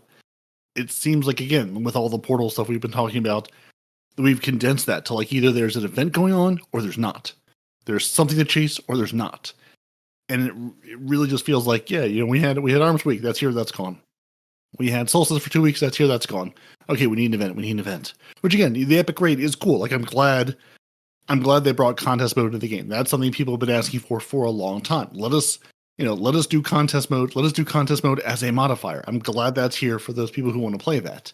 Yeah. But it really does feel like, we're just going to sort of jump from event to event, which is sort of, I don't know, like not how the game's always been, but it sort of feels like we're just condensing that now from like there's either an event up or there's not. And if there's not a ton of loot to go chase. There's not a ton of reason to play. I don't know. I do feel that they've lost touch with this whole raid thing. I think they've created this monster and they don't really know how to control it, because when we had raid races beforehand, when we had Vault of Glass, Crota, Kingsfall, Wrath of the Machine, it was like anybody could jump in that first day and go for world's first. There was none of this contest. There was none of this, well, you're not going to have this. There was none of this, there was, from what I remember, hardly any restrictions. You could just jump in with your mates and go for world's first. They've now created this monster of like, oh, this world's first thing. And now we need the epic version of it and we need to make it even harder. And along the way, like I said last week, I feel that I've been alienated out of doing world's first and playing the raids even afterwards, because if you're not in the circle of doing the raids and you want to get into it, it's quite hard after the fact, because most raiders of recently anyway have done the raid and they don't want to play it anymore. That's it. They've got what they want out of it. And yeah, sometimes you'll find people that are quite nice to kind of guide people through, but they're very few and far between, because I just think sometimes it's just not worth the trouble. I mean, when we had Leviathan, I remember sherping people through Leviathan like time after time, and taking people through and showing the mechanics. And I found that doing that wasn't that hard. Even doing the raid layers in the Leviathan was quite fun to show people how to kind of get those done and things. But with this, it's they've just kind of, I know they want to make it bigger and better each time, but I found that I've been alienated out of doing raids as we've kind of progressed through the raids, because if I don't get in the first step with a group and go for it, then trying to get in like 2 or 3 weeks later, I found it a lot harder to kind of get in with groups, and then I'm not in with a regular group and trying to then help people go through it. It's just yeah, if you're not in that area of playing it, then you kind of get pushed to the side. And I feel that Bungie have kind of missed that over the years, because you were able to kind of, as a regular player, just jump in with other people that were looking to do the raid and see if you can get world's first. But now it just seems way too complicated for everybody to do. You need a pre-made team, you have to work on it, and it's like, yeah, you need to complete the story on this, you need to do the mission on this difficulty, you need to be grinding so many hours to get your light level up, and you name, yeah. I mean, I didn't mind that for when it was Last Wish. I remember like grinding for hours and hours, only having a couple of hours sleep to get into the Last Wish, and it was like, that was fun at the time. And then I wouldn't mind kind of doing that now, but then there's just this whole restrictions of, the not swaps and the contest mode, and it's like, yeah. And then the raid itself just being so mechanic heavy. Like there's no way you could walk in, again, I mean, even if you're not trying for world first, even just to say, hey, wouldn't it be fun to get a group together and go, try this epic raid, just see how far we get. Yeah.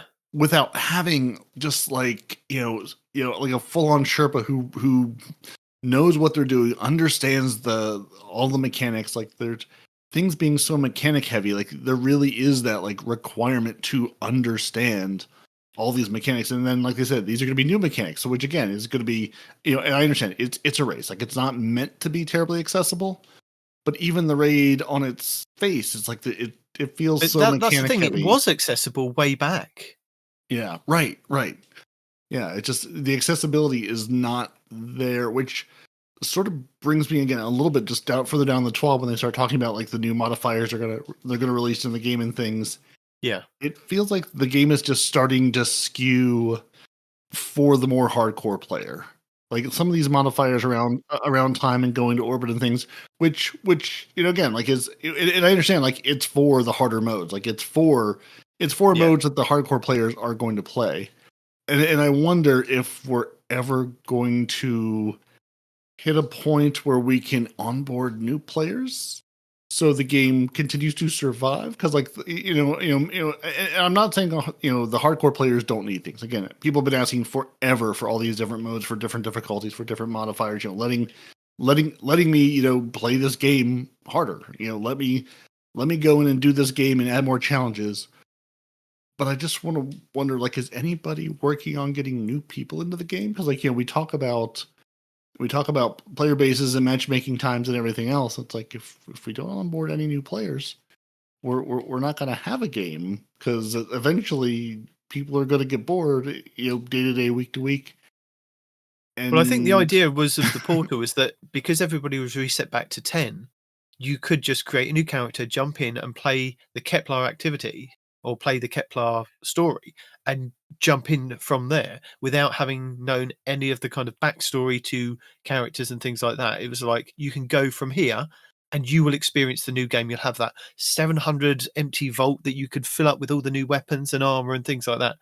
So, you could go to town. You don't necessarily have to onboard people. But I know what you're saying is like trying to get new players into that and explain it to them is also quite hard. And with the raids, if you're out of that circle of knowing the raids and just doing the raids constantly, and even on the old raids, to get to a new raid where there's different mechanics and things, you're not in that kind of knowledge of doing raid mechanics, and you're kind of out of the loop basically of doing raids, and then it also then becomes hard to get into it that way as well. So onboarding new players, and especially into a raid like this, it might be quite hard. I mean, it may just be me saying that, but yeah.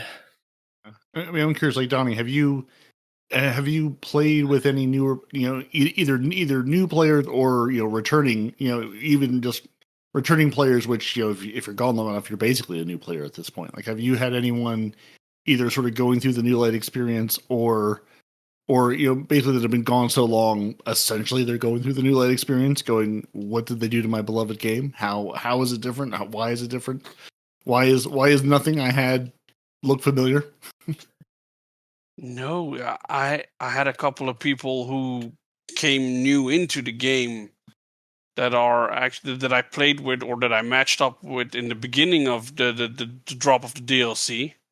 But after that, I haven't had that anymore. I've seen less people playing it. Even people on my friends list are playing it less and less.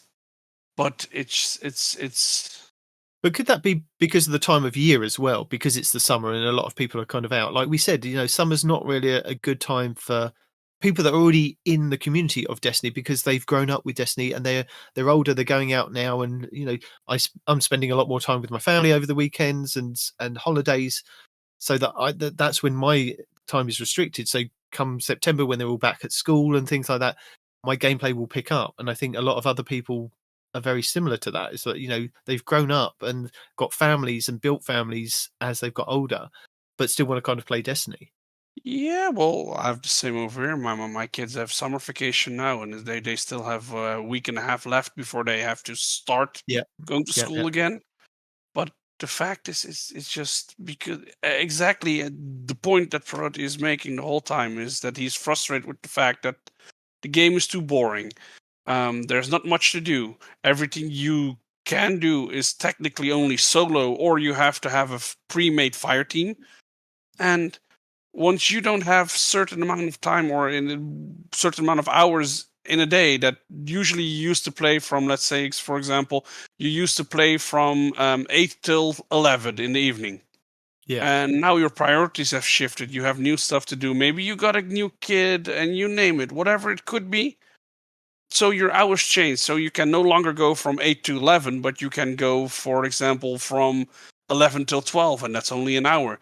But if your friends are online and they want to do, for let's say, a dungeon run is longer than an hour.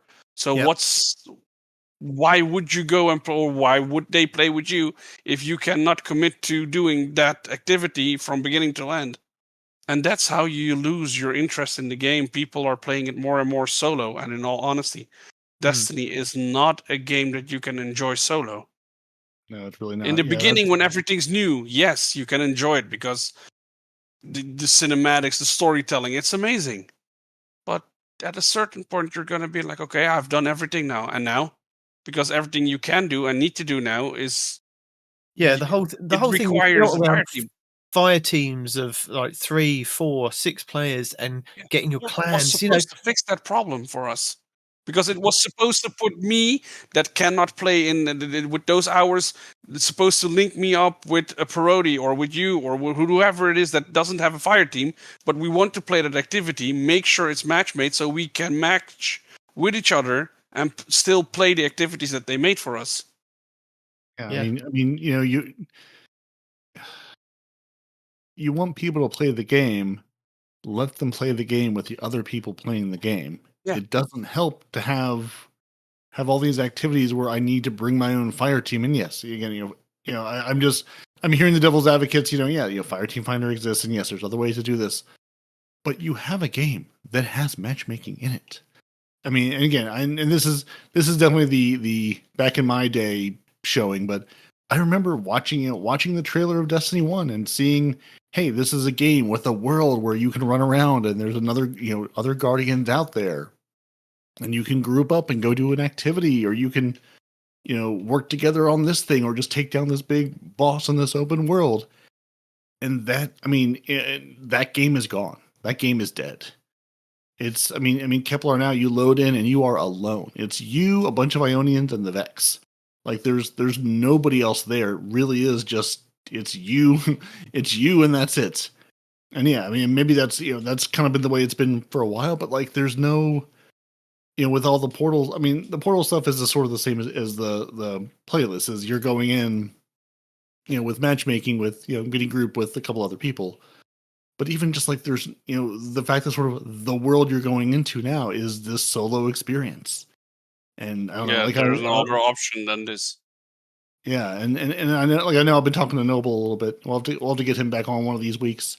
I bet, because I know he's been playing with some new people to the game, where he's people he's gained with and other things that he's sort of luring into Destiny, and just talking about the new light experience is still just kind of a confusing. It's a little more streamlined. It's a little different now, but still, it's just. Destiny has always been a hard game to sell. And again, as you're starting to lose the people who, again, some people are going to check out anyway, but as you're starting to lose some of the people who have been playing the game for a long time, like we need new blood. We need new people to play. We at least need reasons for people to come back so we can have a healthy game, so we can have matchmaking times that aren't ridiculous. Some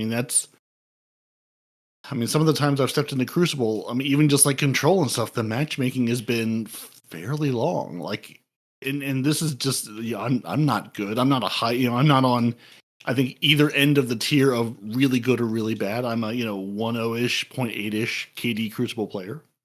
I feel like I'm right sort of in the middle. Like, I feel like I should be able to match into a game of Control fairly quickly.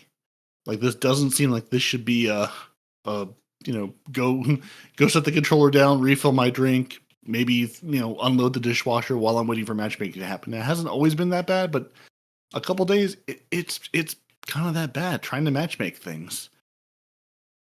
And I don't know, I try not to be super grumpy.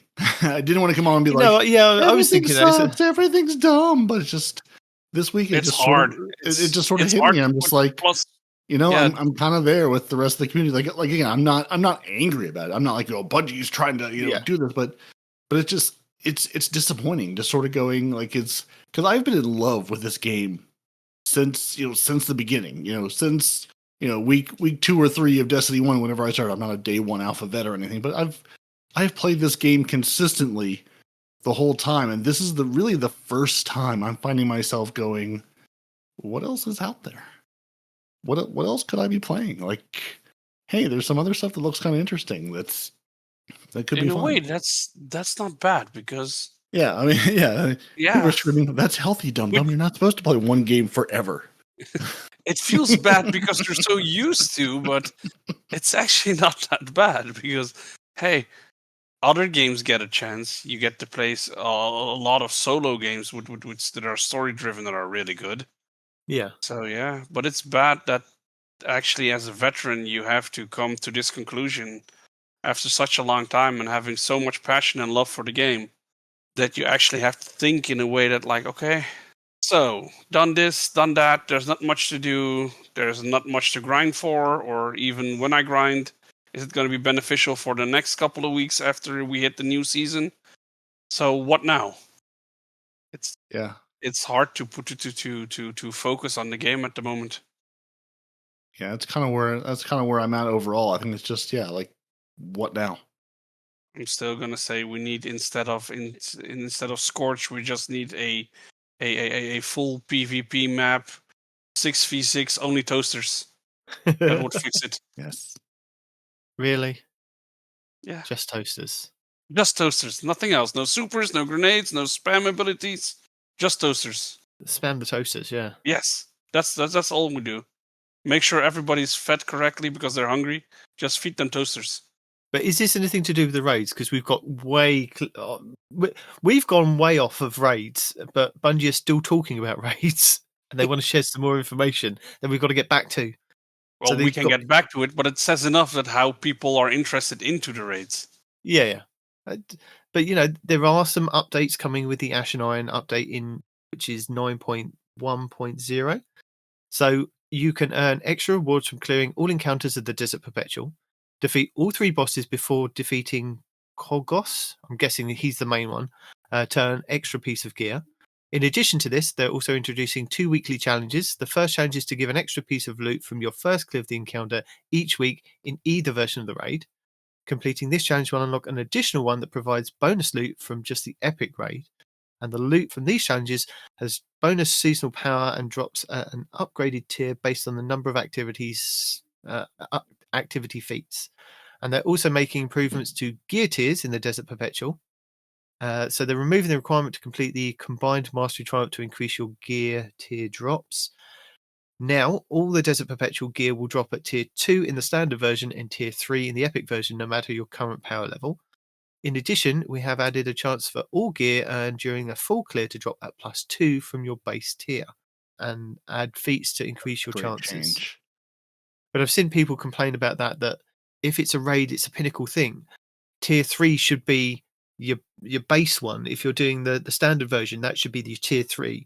And then tier 4 and possibly tier 5s in the epic version, because it's a lot harder and there's a lot more it's endgame. Challenging. It should reward your endgame. Which I kind of agree. Yeah. Oh yeah, I mean I fully agree, but I mean compared to what the original raid race was, I mean this is at least a nice change in the right direction. Is it perfect? No, but it's at least that's moving in the right direction.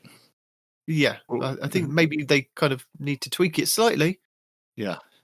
Because again, who's going to play it if you're Is it? Yeah, I mean, if you're alienating was it 200 people or 200 teams that are cleared the Desert Perpetual contest mode the first time, and like Donny said, if you've got the world's first team that actually won it that are boycotting it the second time round, how many other people are going to boycott it?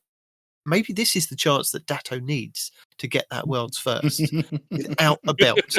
Maybe this is it. Maybe this is the Datto raid. Maybe he doesn't get a belt, but he kind of gets recognition for doing this, sort of. You can do it, Datto. You can do it. We have faith in you. Maybe it'll be just Datto's team. They'll be the only ones. Just There'll be one nobody team else. doing the raid. One team. They're like, everyone, listen. We've all agreed. He wins this time. Yeah.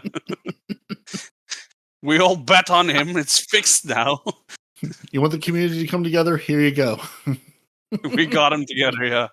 Apparently, they've got an often requested feature for raids arriving with Ash and Iron. Players who complete the Map and Compass quest, as well as the Epic Raid, can then approach the Simulant Ansible to receive a new quest. Completing this new quest will unlock the ability to attune any previously acquired piece of gear from the Desert Perpetual, improving its chances of dropping from any encounter. So you've got to do a couple of quests, but you get a tuning. Yeah, I mean, that again, that sounds like a good change. you do some things and they finally let you go, here's what you want out of this. Give me more of those. Yeah. But I mean, sounds good. It does sound good. Doesn't help me at all because I'm not the raider, but yeah. I mean, again, like these all, it does feel like after however many years, Bungie finally said, "Hey, raiders, we're finally going to give you some of the things you've been asking for since forever." Which, yeah, it seems good. Yeah, I'll refer you to other people who actually go raiding to see if it's actually good and actually enjoyable, and they're actually getting what they want out of it. But yeah, feels like a good change. But your Bungie rewards, you're getting an extension to that for the Desert Perpetual rewards. They've extended it. Players can have now until December 5th, 9:59 a.m. PT to complete the Desert Perpetual raid, regular or epic, and unlock the raid jacket and raid sling bag. So these Bungie rewards will be available for purchase until January 6th, 2026 at 9:59 PT. I do need a new bag. Not that badly, though. But is that the new word for the man purse? A sling bag? I think so, yeah. That's not going to fit my laptop in. Well, it might do. It's only 15 inches. Well, your phone these days is a laptop, so... Yeah. Just fold the laptop up again. It'll be fine. So check out now if you want to leave it to the good news only. Good news only TWAB. Have we really covered good news though? They made changes people asked for, so that's good news. And they've made changes that people haven't asked for already. Right. I mean, I'm calling it good news. I'm going to say the raid changes are overall good news. Okay. Again, giving people a way to focus, giving you something. Yeah, there's some hoops you have to jump through, but at least there's a way to focus things. Is it better than the crafting way you had before? Living in the world we're living in, not looking at what we could have. I don't mind not having crafting. I don't mind not having crafting, but I think the fact that they gave us crafting has upset the ability to not have crafting now. Yeah. I think if we'd have gone without the crafting and it would have if we could just continue down it's a random drop, you don't know what you're kind of going to get, would have been really good, because I like is it going to be better than this one, or is it going to be, worse than this one? I like that. Yeah. But we do have some changes coming. Yeah, the focusing I like. If I can't craft, at least let me focus. At least say I'm trying to get this weapon, I'm trying to get this armor piece, whatever. Yeah. Yeah. So who wants to talk about the portal changes or the portal updates? Because they're incoming improvements, apparently. Well, that's something that me and Peroty want to hear. Improvements. Yeah, we have improvements. The portal's becoming a better place, and to play where it's optimal, it's close enough you don't feel constrained to a hint. The portal is a better place when there are more options to play that are optimal or close enough that you don't feel constrained to a handful of missions to play. We need Fireteam Ops to be a better place to play, correct?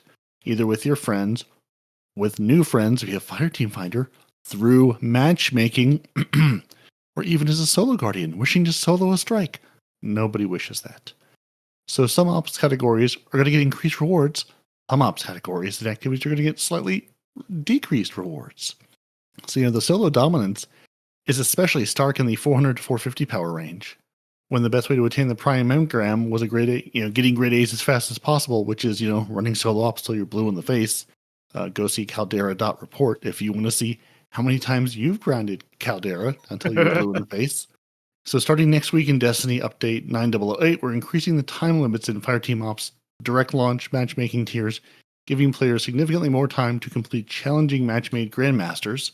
This should help players reach A grades more consistently, resulting in better rewards. Additionally, we have some more improvements planned for the Portal and Ashen Iron and forward. The time bonus system should give more value in trading off speed versus killing everything in kill-based activities in Fireteam ops, and have a meaningful role in earning scores in solo and pinnacle ops. Good grades in Fireteam ops should be less risky and less challenging to get than they are now, and closer to solo and pinnacle ops activities. Yep. Fireteam ops should be at least as good a place to earn power as solo or pinnacle ops, and match-made Fireteam ops should be more viable at high power levels, or viable at all. The way that equipped power and account power works is confusing. We're fixing that. I completely forgot that was even a thing that they had reintroduced into the game, that your equipped power and account power is now different again. We would like more variety in Pinnacle Ops, including a way to earn Pinnacle Ops gear via matchmaking. Yes, please. We would like to give more regular opportunities to matchmake into marquee activities like Onslaught or the Coil. Have not played a single Coil because it is not match-made. Nope. We want to make it easier and more obvious for everyone in the fire team to get the best rewards, even at wide power differentials. Fair. We think various Banes, challenges, and boons should be well balanced against each other. Yeah. We also think there should be more things to do in general. As we add brand new activities to the portal and bring older legacy activities in, we want to be able to feature these more effectively for the daily power gain. It would be great if Conquests were repeatable for portal rewards. The fact that they aren't repeatable kind of blows my mind. It may have just been an oversight to start off with. Or it may have been a conscious decision. Maybe it was like, well, if we keep putting, maybe if they were repeatable, people would be in those and just repeating those rather than the solo ops. So I think they initially kind of nipped it in the bud to start off with, to stop people from doing that because it offers the higher tier gear. So I don't think they thought it through that people would just go into the solo ops by themselves and just constantly farm those because they were the best kind of things to do. So maybe that's the reason why they did that. But now that people are at that level or at 200, looking at 300 and 400 kind of thing, or 500, maybe it doesn't really matter now because they're addressing the other things, because the conquests are harder kind of things to get through. So maybe they're like, okay, well, we'll open them up and see how it goes. Maybe they'll turn it off again if it gets too bad, but yeah, maybe now that it's more than just a small handful of people at the highest, at that 400 power level. Now that more of you are here, we'll roll this out for you, bring you this. But it just maybe you're right. Maybe it was just one of those oversights, or not oversights, but just planned.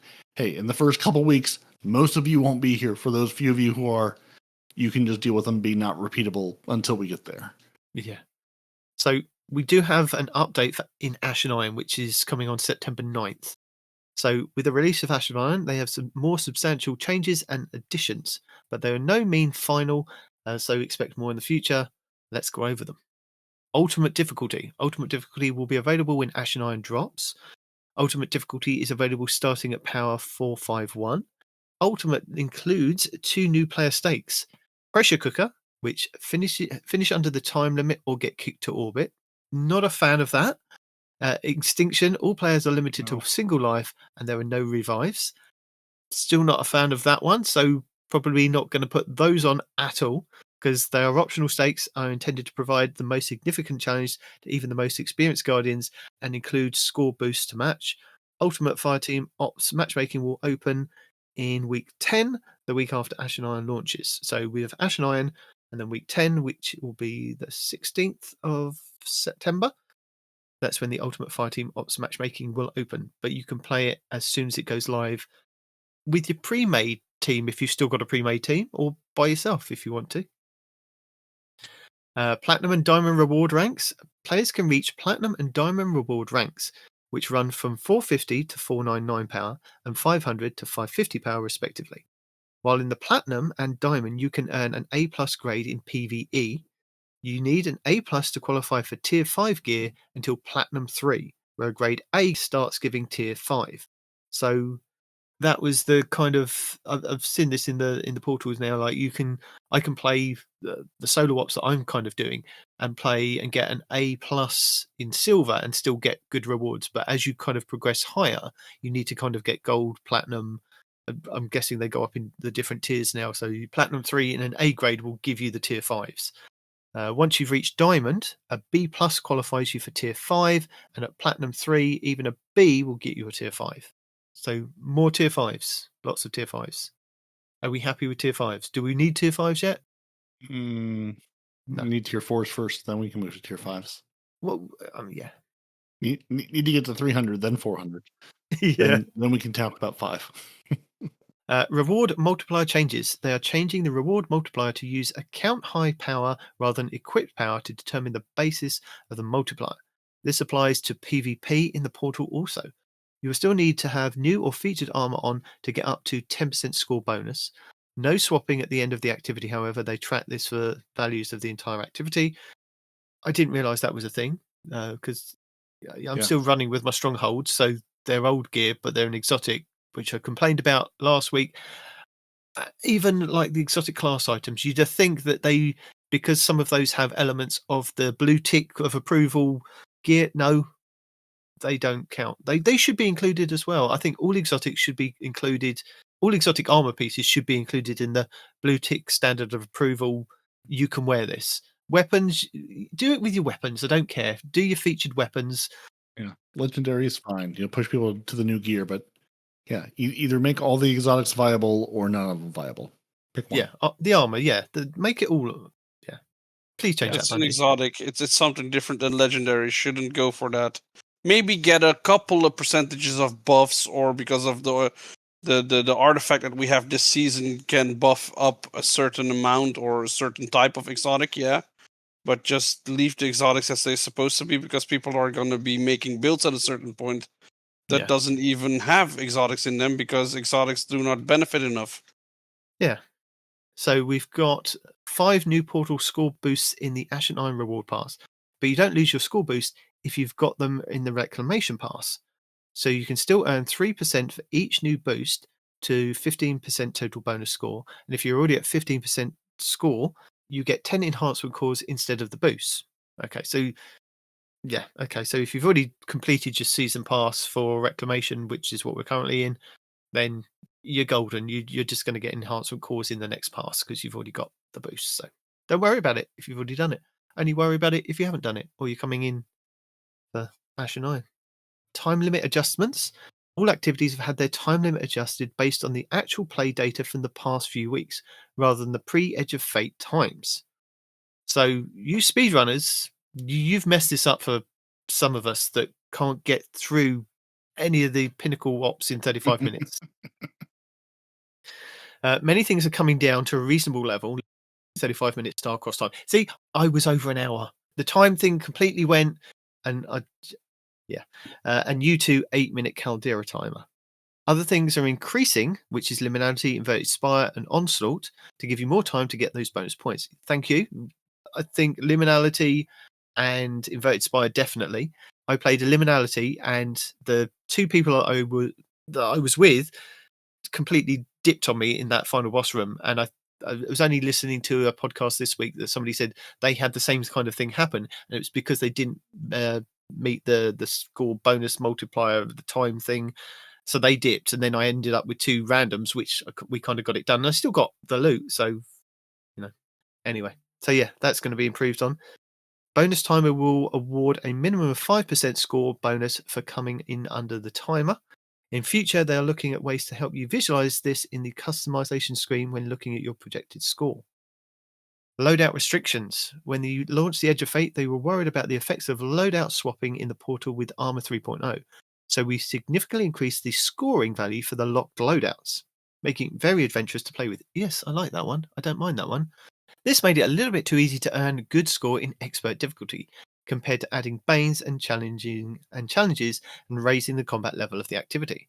So they're bringing locked loadouts back down to where they originally imagined it, and are opening up some new design space for some new loadout modifiers. So it's probably going to go from the 4 down to the 2. So they're adding a new loadout player state called a Touche. which combines the lock loadouts and avant-garde restrictions, as well as the score for both. They're also adding a selection of new loadout restriction modifiers alongside these, starting at the expert tier. So, as an example for just 3 of them, explosive weapons, including rocket-assisted ones, medieval weapons, apparently we can guess at that, so bows and swords. Any other medieval weapons that we have? Maybe that crossbow that's in the raid, isn't it? Maybe that's included. Do glaives count? Glaive, yeah, maybe a glaive, yeah. Just a big stick. Yep, they have big sticks. Big sticks. And Old West weapons, yeehaw. So is that just all of the Tex Mechanica stuff? Maybe. All of these also include restrictions for new and featured armor, similar to Avant-Garde, but the weapons can come from anywhere and any time. Okay. Initially, these just included 1963. I don't get that. Just another reference to the whole JFK graviton. Oh, that's what it is. Yeah, graviton something, lance, spike, pick one. Anyway, initially these just include appropriate weapon categories, but eventually they want to expand the values by taking into account specialized frames like they do with the rocket, pistol, and pulse above, perks like Dragonfly and Full Auto retrofit, and special case exotic weapons like Vex Mythoclast or Sunshot. Now, if you're thinking that these restrictions are going to make it a challenge to counter champions in master missions and above, they agree. They are. So, yeah. That's why they're coming with a really juicy scoring bonus to compensate for your troubles. So you're not going to do anything to help me, but if I manage to get past the champion that just won't be stunned, you're going to give me a bonus for either beating them up or just running around them. Yeah. Maybe. Don't worry. We'll give you more points. Okay. Will it be successful? Don't know, but we'll give you more points, so that's something, right? Yeah. Also, you won't see any of these randomized modifiers in matchmaking activities. These are just for custom activities. Good. We've got some data. They've given us like some little charts. There's a colorblind version also. So it just basically tells you that Solo Ops and Crucible are the most played, whereas the Pinnacle and the Fireteam Ops are less played over the time. And then they've broken it down even further with Encore, Star-Crossed, the Whisper, and Kel's Fall, and all of the Fireteam Ops durations. Bungie, what again? We appreciate the graphs. We even appreciate that there's an X and a Y, label. Like I know it's percentage of completions and activity duration. It'd be nice to have some numbers though. They're showing you these. Does nobody does people complete the Whisper, but then significantly fewer people just ever bother to complete Star-Crossed? Like if Whisper is 80%, is that 50% of the people ever finish Star-Crossed and they just give up and go, why am I doing this? And how long does it take? What's the average, Bungie? Is the average closer to 19 minutes an hour? And my 45 minutes to an hour? Or is it closer to the speed run you want us to be? We're getting better at numbers, but still it doesn't. Look, they're showing you the charts a little more to justify changes, basically. But they're saying, right, this is this happening, so this is why we're going to kind of do this. And they do kind of explain it. There's two groups of people that do this. There's one that do this, one that do that. So yeah, the quick things, the quick activities, guys, are going quicker. The longer activities are going longer. Yeah. So they're going to make some changes with Destiny Update 9.1.5. They don't actually say when this is going to go live, but I'm guessing maybe the week after, maybe 2 weeks into Ashen Iron. They're going to be moving Onslaught and the Crawls to the Pinnacle Ops. Now, the Crawls are is that the Savathun Spire and Coil? I think, because they're the longer things.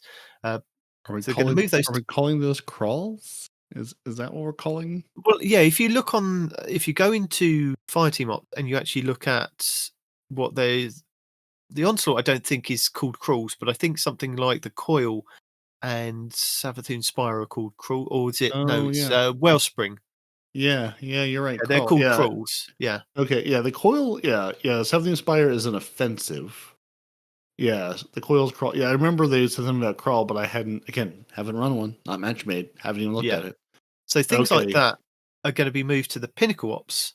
Interesting. But I know when we had a look at when I was looking back at what the portal was going to be and the things, they had that other mode in there for the 6-player things that was going to kind of be in between what like the fire teams and the Pinnacle Ops.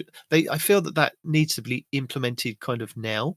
There needs to be that other kind of mode that it's not quite Pinnacle, but it's not quite.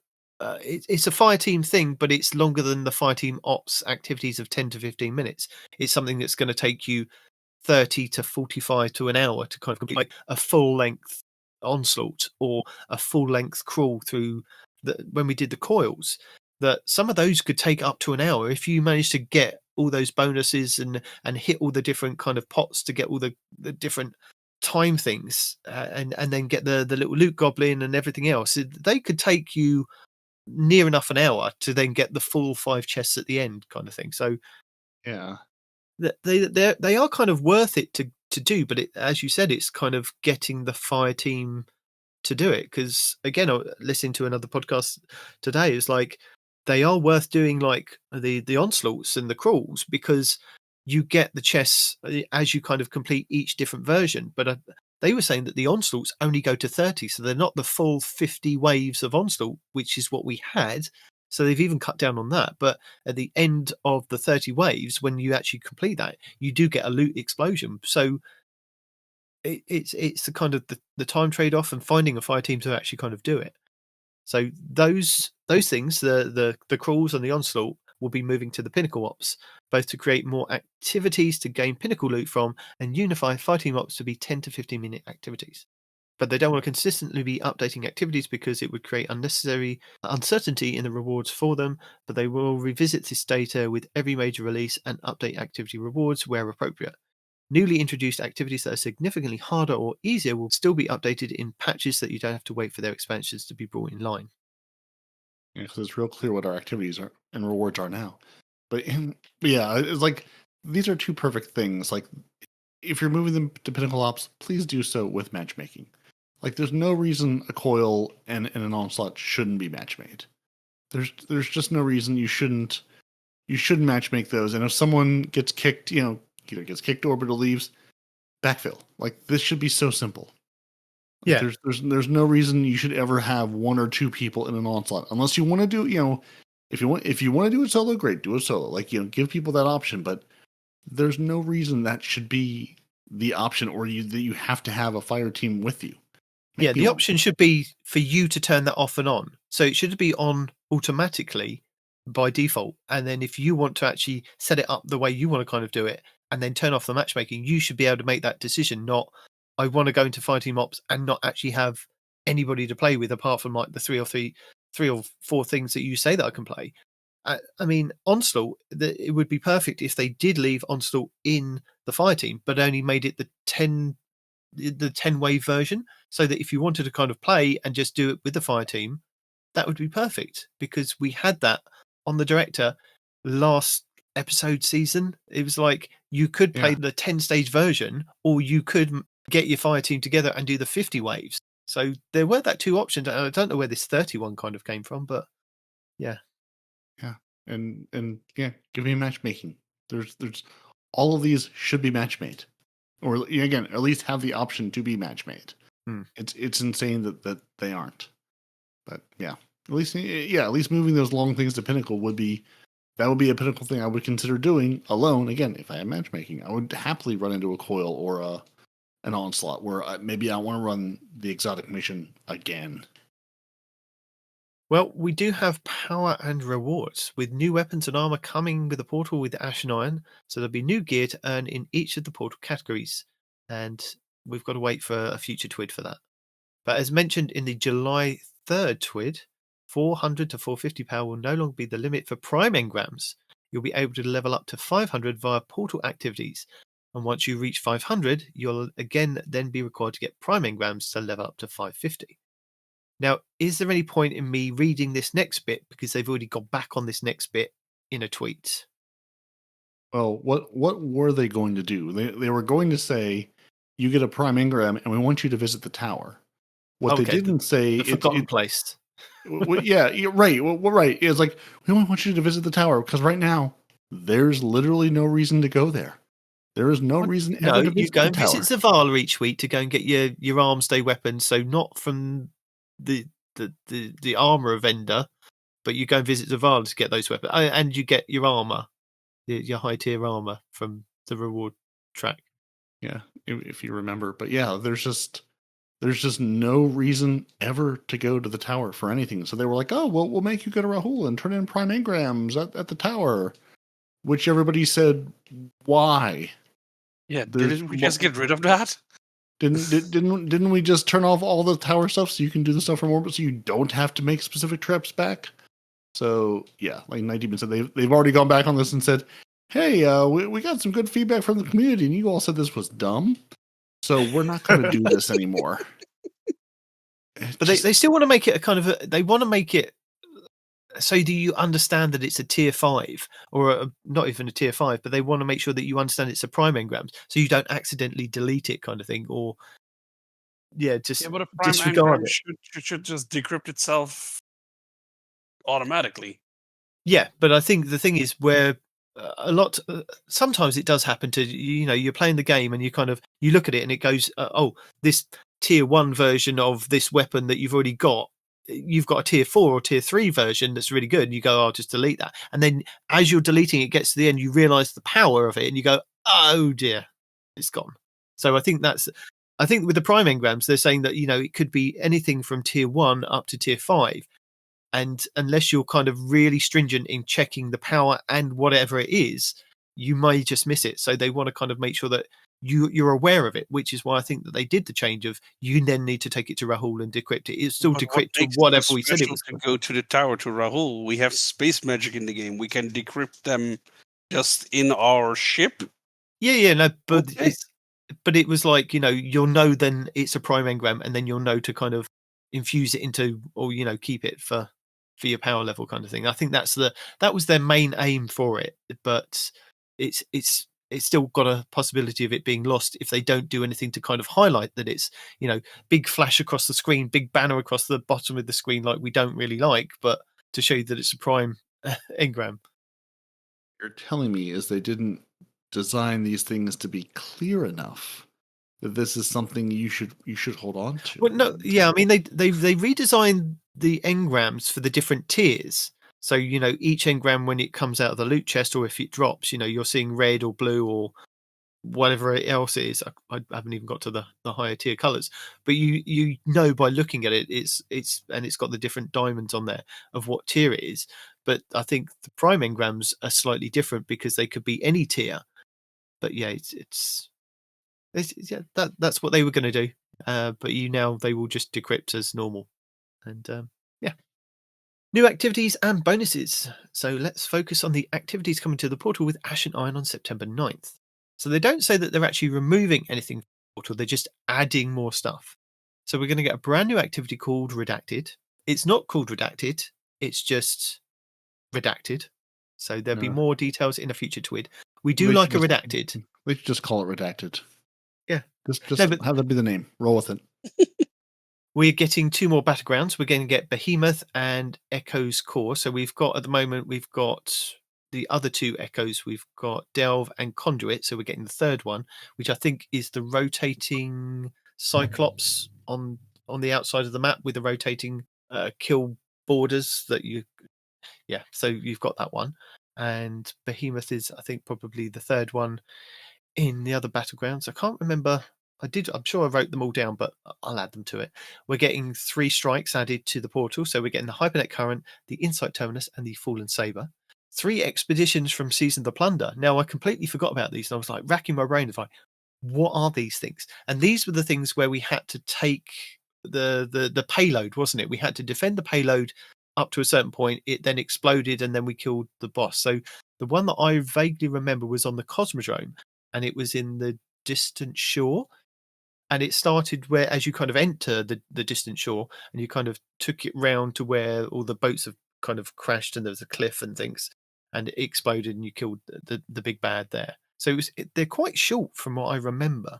But so yeah, you take the payload, it stops at various different things. You can, I'm not sure whether you charge it up. but yeah, it had a shield on it and things like that. So if you played in Season of the Plunder, you'll remember these when you kind of get there. And we're also getting Tomb of Elders back because we missed that so much. Gone for 45 seconds. Yeah, a couple of months. That's one thing that also is confusing me. So we've had the whole of July and the whole of August, and then we're getting the mid-season refresh at the beginning of September. But then we're going to go September, October, and November. So we're getting 3 months, and then we're getting Renegades at the beginning of December. So it's only been like 5 months. Yeah. Has it been long? No, it hasn't been long. Was it July? Yeah. This has been a shorter. I mean, and I remember I was watching again. I can't remember who it was. I think it was Dado, maybe, saying, this has all felt really short because this was a much shorter, season than we would normally have. Yeah. This was all condensed down into fewer months. So that's why it feels like, he's like, don't worry if you're feeling like you're falling behind or you're gonna have to catch up. He's like, this is shorter. Like there has been less time than there normally would have been. Like you're not falling behind. You're not, that's just don't stress it. What's the point? Okay. It has been less time. So don't stress it. Don't worry about it. You've got plenty of time to come back and play. Cool. So the daily bonus focus missions will be more predictable. So I had been tracking these each week of what you would get, like a week of a whole a daily bonus. So say, for instance, Caldera would be the one that is always the one that is featured. That you would either get the bonus and then they would then add like a weapon or an armor piece to it. But it would always be the focus. You get a bonus something from that each week. And the same in the Fireteam ops, and the same with I don't think Crucible had one. I think sometimes it jumped around and sometimes there wasn't any from what I was tracking. And I was trying to track it until it got to the point where it was getting really silly, where it started off with you'd get 1 bonus and then you get 2 bonus, and then they went up to 3 bonuses. I was like, this is now getting ridiculous. I'm now tracking all of this and it's not actually going anywhere because it's just all over the place.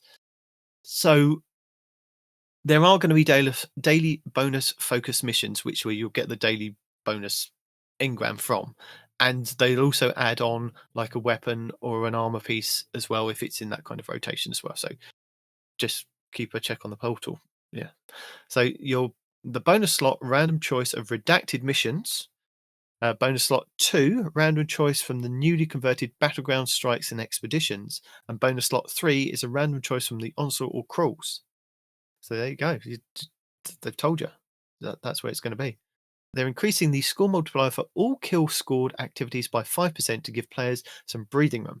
In addition to this, match-made kill score activities are boosted by additional 5%. Pinnacle Ops activities. 3 dungeon layers, more in a future TWID.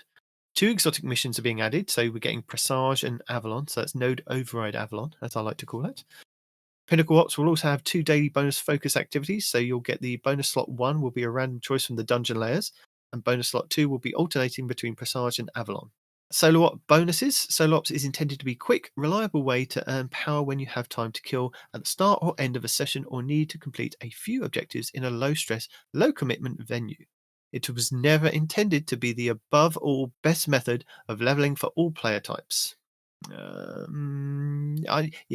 did miss that bit out, but it was meant to be if you want to kind of just play solo. So, or with the Fireteam. Just want to remind you that you did mention something about a Fireteam in there.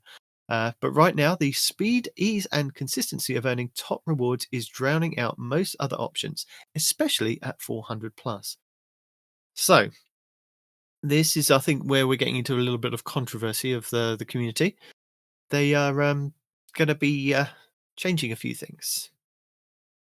They're going to be balancing this with other Portal activities, and they're using a relatively light touch. So balancing sounds, pretty fair. So I was quite, it's okay. Yeah, those words all sound good. Yeah. I think the next bullet point, reduce power earned for a given grade in solo ops by 1 compared to Fireteam ops, Pinnacle ops, and Crucible. So instead of you kind of being able to get, like, say, 315, you're going to be able to get 314, so on and so forth. So where it says A+ now that you'll get that, it's 1 less. I still feel that people will still farm this. If the quick thing is still a quick thing that's rewarding enough, it's what people are going to do. I mean, if the whole point, I mean, again, I remember when, and we've talked about, the developer preview versus what, the actual version we have, but they said, hey, solo ops will be quick, will be fun. You can, it's a quick thing you can run with your fire team or solo to, get things done at the end of your play session, whatever. Yeah. I mean, that's what I've used them for. I've said, hey, I don't really want to. I've done enough of the matchmaking things. Let me run a solo op or two. I basically look and say which thing has the +3 bonus drops for the day, and I run that one, and then I say, okay, I'm done now, and I don't, and I'm not playing them over and over and over again. No. So, see, I was like that when we had the Solstice. I was like, what's got the Solstice thing? I want to play just the Solstice thing. So I was kind of just playing that over and over again. But now it's opened up a little bit more for me. Well, what's got all the bonuses that I can then get all the bonus drops from. So yeah, just apart from having to play Pinnacle and Fireteam ops by myself just to get those things, I'm like, oh no. But yeah. Yeah, so Bungie players are going to play whatever the most advantageous thing is. Yeah, even if you touch it, whatever, even if it's a light touch, whatever is going to be min-maxed, that's what people are all going to play and grind. It'll be something different. It'll be a different thing, but it'll still be the same thing we're all doing right now. So apparently, paired with the changes to the Fireteam op scoring and other reward tuning, they may need to further adjust. When we figure out what you all grind next to your blue in the face, we're then going to tweak that one. That's what that line means. Yeah, we're going to tweak stuff even further. So they want you to play in the Fireteam ops. So make more things Fireteam-y without having a pre-made Fireteam.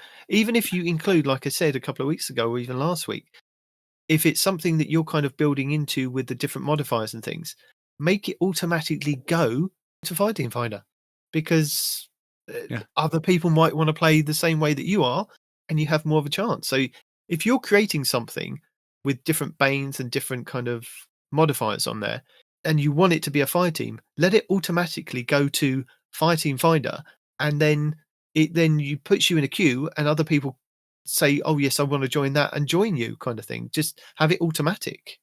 Just integrate. Let me play with the other people playing this game. I know they're out there. They're out there, Bungie. Let me play with them. Let us play together.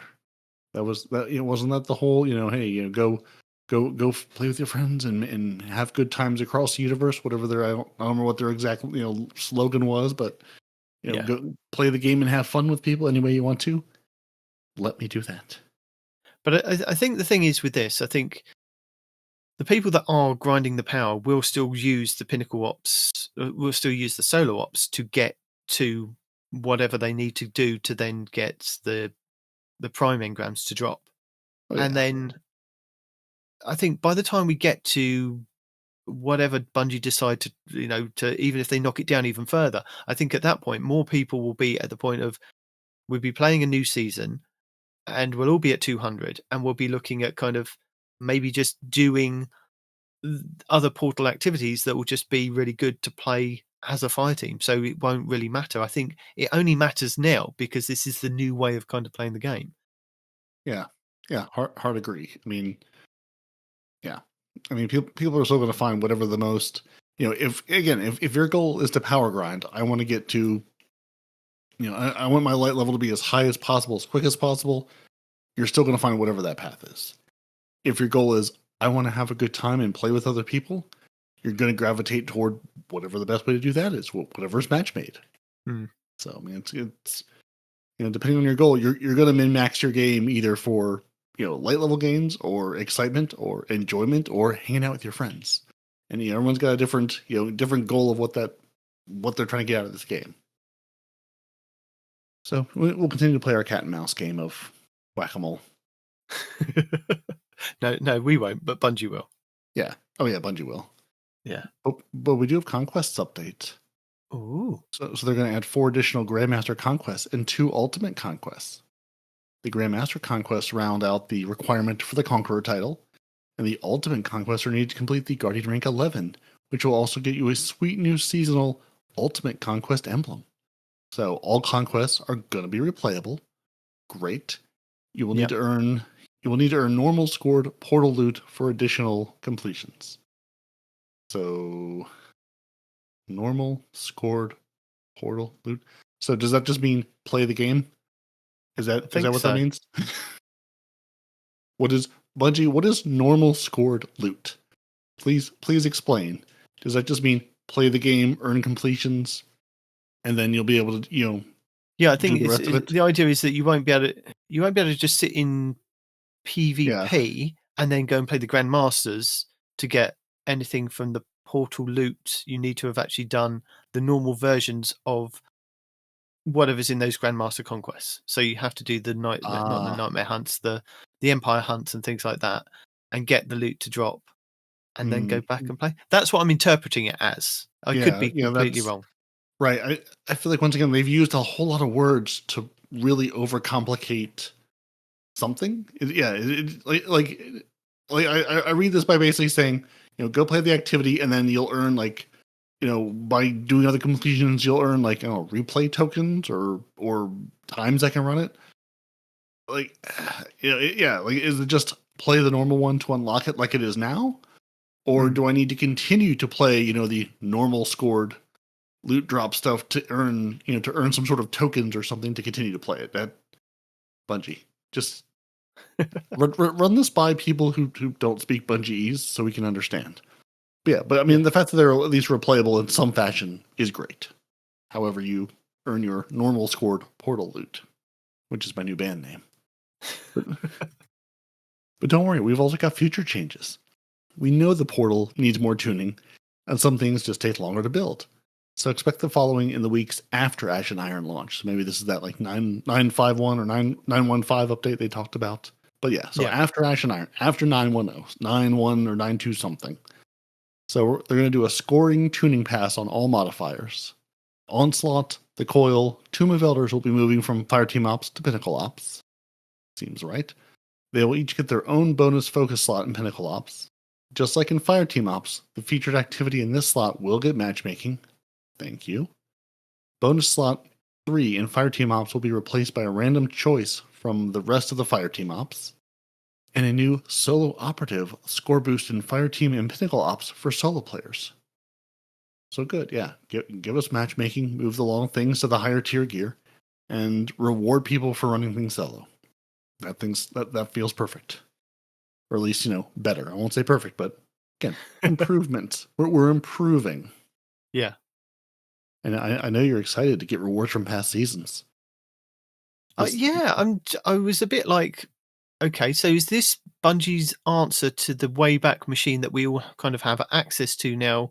If you kind of, again, I'll see if I can link the video in our show notes where you can go to the Bungie page, load up or sign in, and then go to your season pass, and then have a look at your previous season pass. But then the app allows you, or not the app, but the web page actually allows you to look back at all your past season passes that have gone that you don't actually have access to via the Bungie website, but you do have access once you kind of. I think mine's on Firefox. It's like it's an extension. Will then show you everything that you've kind of missed from previous seasons, including like materials and armors and things like that. So, yeah, is this their answer to that? That's what it seems like. Yeah, because I remember with the season pass and then the season pass Wayback Machine, which are two different extensions for Chrome and or Firefox that let you they'll let you go and pull those old things. I remember there was with the Edge of Fate update, there was some I don't remember where the cutoff was, but basically both those folks said, hey, now you can only go back. Used to be able to go back further. Now you can only go back, and I don't remember if it was Lightfall or which one. They basically said, hey, the API no longer has these old seasons, so you can't pull them that way. Well, this is why, because Bungie's now saying, hey, now you can get rewards. So with the Ash and Iron update, we're introducing a new way to acquire cosmetics from expired seasons and reward passes. So located in the tower next to the Monument to Lost Lights, you'll be able to visit the Monument of Seasons Past, aka the Seasonal Archive, the home of archived passes. These archived passes give you access to armor ornaments, accessories, and much more from their respective season or reward pass. So if you own the pass when it was first available, you'll have instant access to all the archive things. So no longer having to load up a browser, get an extension, and do it that way. It'll just be there. If you bought the content, it'll be there for you. But I have to go to the tower to do it. You do have to go to the tower to do it. So at launch, all season passes released up to and including season 26 will be available. Going forward, new archived passes will be added to the seasonal archive on a one pass period after its end. For example, the Reclamation Archive Pass will be added to the seasonal archive with the launch of the Lawless Reward Pass in Renegades. So, again, things will lag behind, but they'll be available. Yeah. Now, if you did not purchase a pass when it was active, it can be acquired from the seasonal archive as an archived pass for the discounted cost of 600 silver. Convert that to whatever it is in your country. However, if you purchase an item from the Eververse flashback sales, a corresponding archive pass can be unlocked at the seasonal archive for no additional cost. So, if you bought something from a pass, maybe it'll be free. If not, it'll be 600 silver to get access to all those pass things. So, is this Bungie trying to make a little more money from things? Sure. I mean, the fact that it was, purchase content that was gone forever, now you have a way to get to, feels like a win. It was something you were going to have to buy anyway. Now you can buy it for cheaper. That sounds great. And Bungie, it helps Bungie make money, which unfortunately they do have to do as a business making a video game. So along with the archive passes, Night Demon, we're going to have the chronologues, the seasonal archive. We introduce us to these chronologues, a new currency, because we love our currencies. Yep. They can presently be spent to acquire the archived items. So starting with your Ash and Iron reward pass, your chronologues are earned from the active reward pass and distributed both across the free and paid tracks. So additionally, any newly purchased archive pass will also include 500 chronologues. Ooh. Enough to claim a handful of items from your new pass. So if you see a pass and you go, I really just wanted the emote, I really just wanted the sparrow, there was like one thing out of this I wanted, you can use these chronologues, just to purchase one or more of those things without having to get the entire pass if you're not interested in everything. So, no matter how you want to acquire it, they'll be available. You won't need to spend chronologues on items you've earned. If you reached the required rate to claim an item in the past and either forgot to claim it or didn't own the corresponding pass while it was active, that item will be claimable immediately with archive pass ownership at no additional cost. So again, if it was, if you played the content and just didn't pick things up, they'll be available for you to pick up without any extra cost or fee to it. So again, all good stuff. So again, a direct replacement for, hey, I played the game and just didn't pick up the stuff when the season ended, so now you'll be able to pick up the stuff when the season ended. Nice. And lastly, we know it's possible that you might end up with chronologues but have no archive pass items left to spend them on. Yeah. And maybe there's no remaining items that interest you. Same boat. To ensure chronologues are always valuable, the seasonal pass offers an exchange for a variety of evergreen currencies and materials, including deep sight harmonizers, synthweed templates, and more. This exchange is available to all players, even if you have never owned a pass. So even if you're getting things and saying, I don't care about any of these old cosmetics or any of these old seasonal pass things, I can just go get materials. And they've got, the harmonizers, they got your golf balls, they have all of your ascendant currencies, they've got some strange coins in there and exotic ciphers, and then it looks like Eververse and exotic engrams. So, a collection of things if you're just trying to say, hey, I just need a golf ball to get this out, or just, hey, I need another exotic engram because I'm really trying to farm for something, or I'm just trying to unlock exotics. There's a way to do it. So that all seems like a good change, giving us. I really like that there is something I can do with these currencies if I have already picked everything up. Because I, like you, have diligently, at least as far as I know, diligently, picked everything up. I guess we'll see when this comes out how many things I've missed in the past that I thought I had claimed and actually had not. Yeah, so you should also complete your seasonal challenges. The current list of challenges will reset when Ash and Iron arrives on September 9th. Yes. So, that's what Mactix had to make apologize for. Yeah. Do your seasonal challenges now, because on September 9th, they all reset. So this is a general call for everyone aiming to earn some extra Bright Dust and XP. Complete them soon.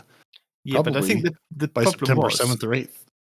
Yeah, the problem was that they had previously stated 102 was the challenge triumph thing. So I think that's where Mactix and other people in the community had kind of got it wrong, is that they thought, oh, okay, so they will be those ones up to, I think it was 47 I've counted. So if you complete 44 out of the 47, oh no, 42, is it? Why is it? You actually need 42. I'm sure I've counted 40. Maybe it is, maybe you can get away with 5. Yeah, so maybe it's like 47 in total over the last 7 weeks, and you only need 42 to get the large pile of bright dust. Whereas originally it said the 102, so people I think just assumed that they would then carry on, so you could hoard those up to. And Bungie have seen that and gone, no, we're not doing that. We are going to clarify this for you. Yeah, so Bungie's saying, with the Destiny 9007 update, they reduced the requirement for the top Challenger triumph from the previous 102 to the actual 42 that was needed. So yes, it's just 42 you need, not 102 weekly challenges. That means you can actually earn the reward every week if you want to. So what are you waiting for? So go turn things in. And then Bungie gave us a nice little teaser that didn't really pan out. Mayhem now, Trials of Osiris tomorrow, which we of course thought that meant Mayhem would be in the portal to go play and earn new rewards on. Yeah, like right now, like I could be playing Mayhem, which I would have been doing all week if that was an actual option. No. So Bungie says, did you hear that? It's not the sky falling, it's Mayhem. Being featured in the portal as the weekly rotating Crucible game mode. Hey Bungie, you know what you forgot to include in the portal as a weekly rotating Crucible game mode? Mayhem. So have they acknowledged this, that they have completely forgotten it? Not that I have seen. Not that I have seen up till now. Are we just getting it wrong? Is it there? Is it just hidden? I mean, there's really not a lot of places to look. I mean, I'm looking at the Crucible right now. In Crucible, in the portal, 1 of 4 of 4. We have Trials of Osiris. We have But Control. Was it there before Trials, though? No, because there was only 3 things before. Oh, okay. Because before it was previously just player versus player control, player versus player, cutting edge, rumble, and player versus player competitive.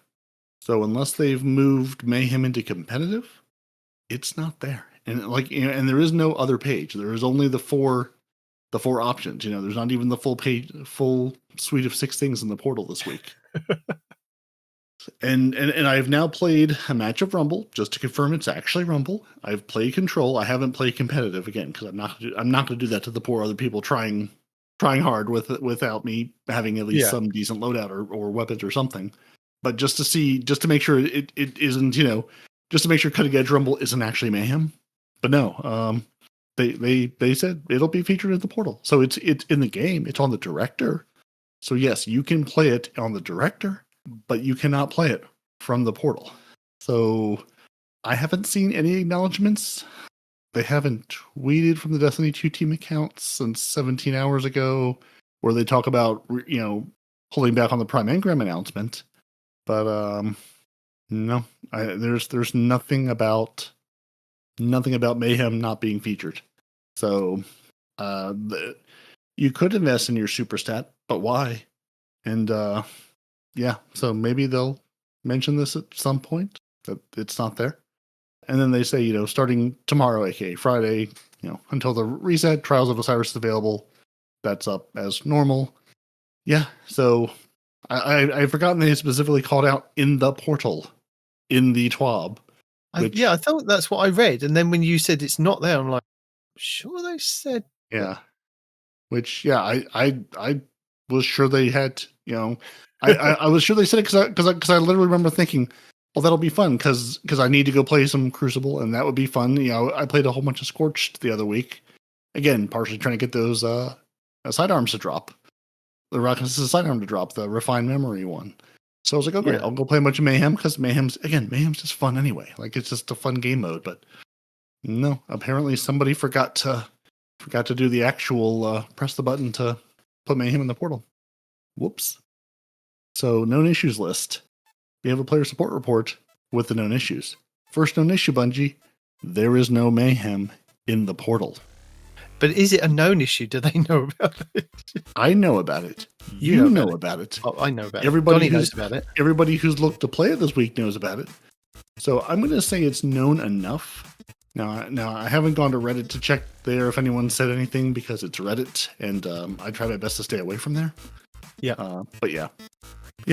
Maybe we'll get it next week, or maybe they'll remember at some point. Who knows? So, known issues list the Bungie is acknowledging is a small volume of players are unable to integrate the Strangelet capsules and progress the Age of Fate campaign. The class armor stat is still scaling in increments instead of per point, so the class armor stat is still going up, 10 or nothing versus getting credit for each point it goes up. The slow and small challenge modifier is causing persistent audio to be present in activities. The Kepler weekly missions are incorrectly displaying that they will always reward Kepler gear.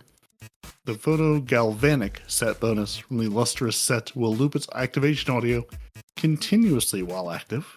That's good. Due to an issue with the cross-counter perk on Liar's Handshake that can activate from all damage sources, it has been disabled in all Crucible activities. And the daily portal activity modifiers sometimes rotate after the normal daily reset time. So just because you think you're playing a modifier, could be playing something else soon. You never know. Yeah. And then we have videos and artwork, and that's the TWID. TWID 12. And don't forget, if you submit your stuff, your art and your videos to Bungie, you do get an emblem. They don't make too much of a deal about it that much anymore, but there are emblems that you can get for doing your art and movies of the week. So if you've got something really cool, then just submit it, because you have a chance to get one of them really cool emblems. Yeah. And you have a cool emblem. I mean, I can't because I don't do videos or art, but some people do. Yeah, and just taking a glance through the Reddit headlines, I don't see anyone mentioning Mayhem.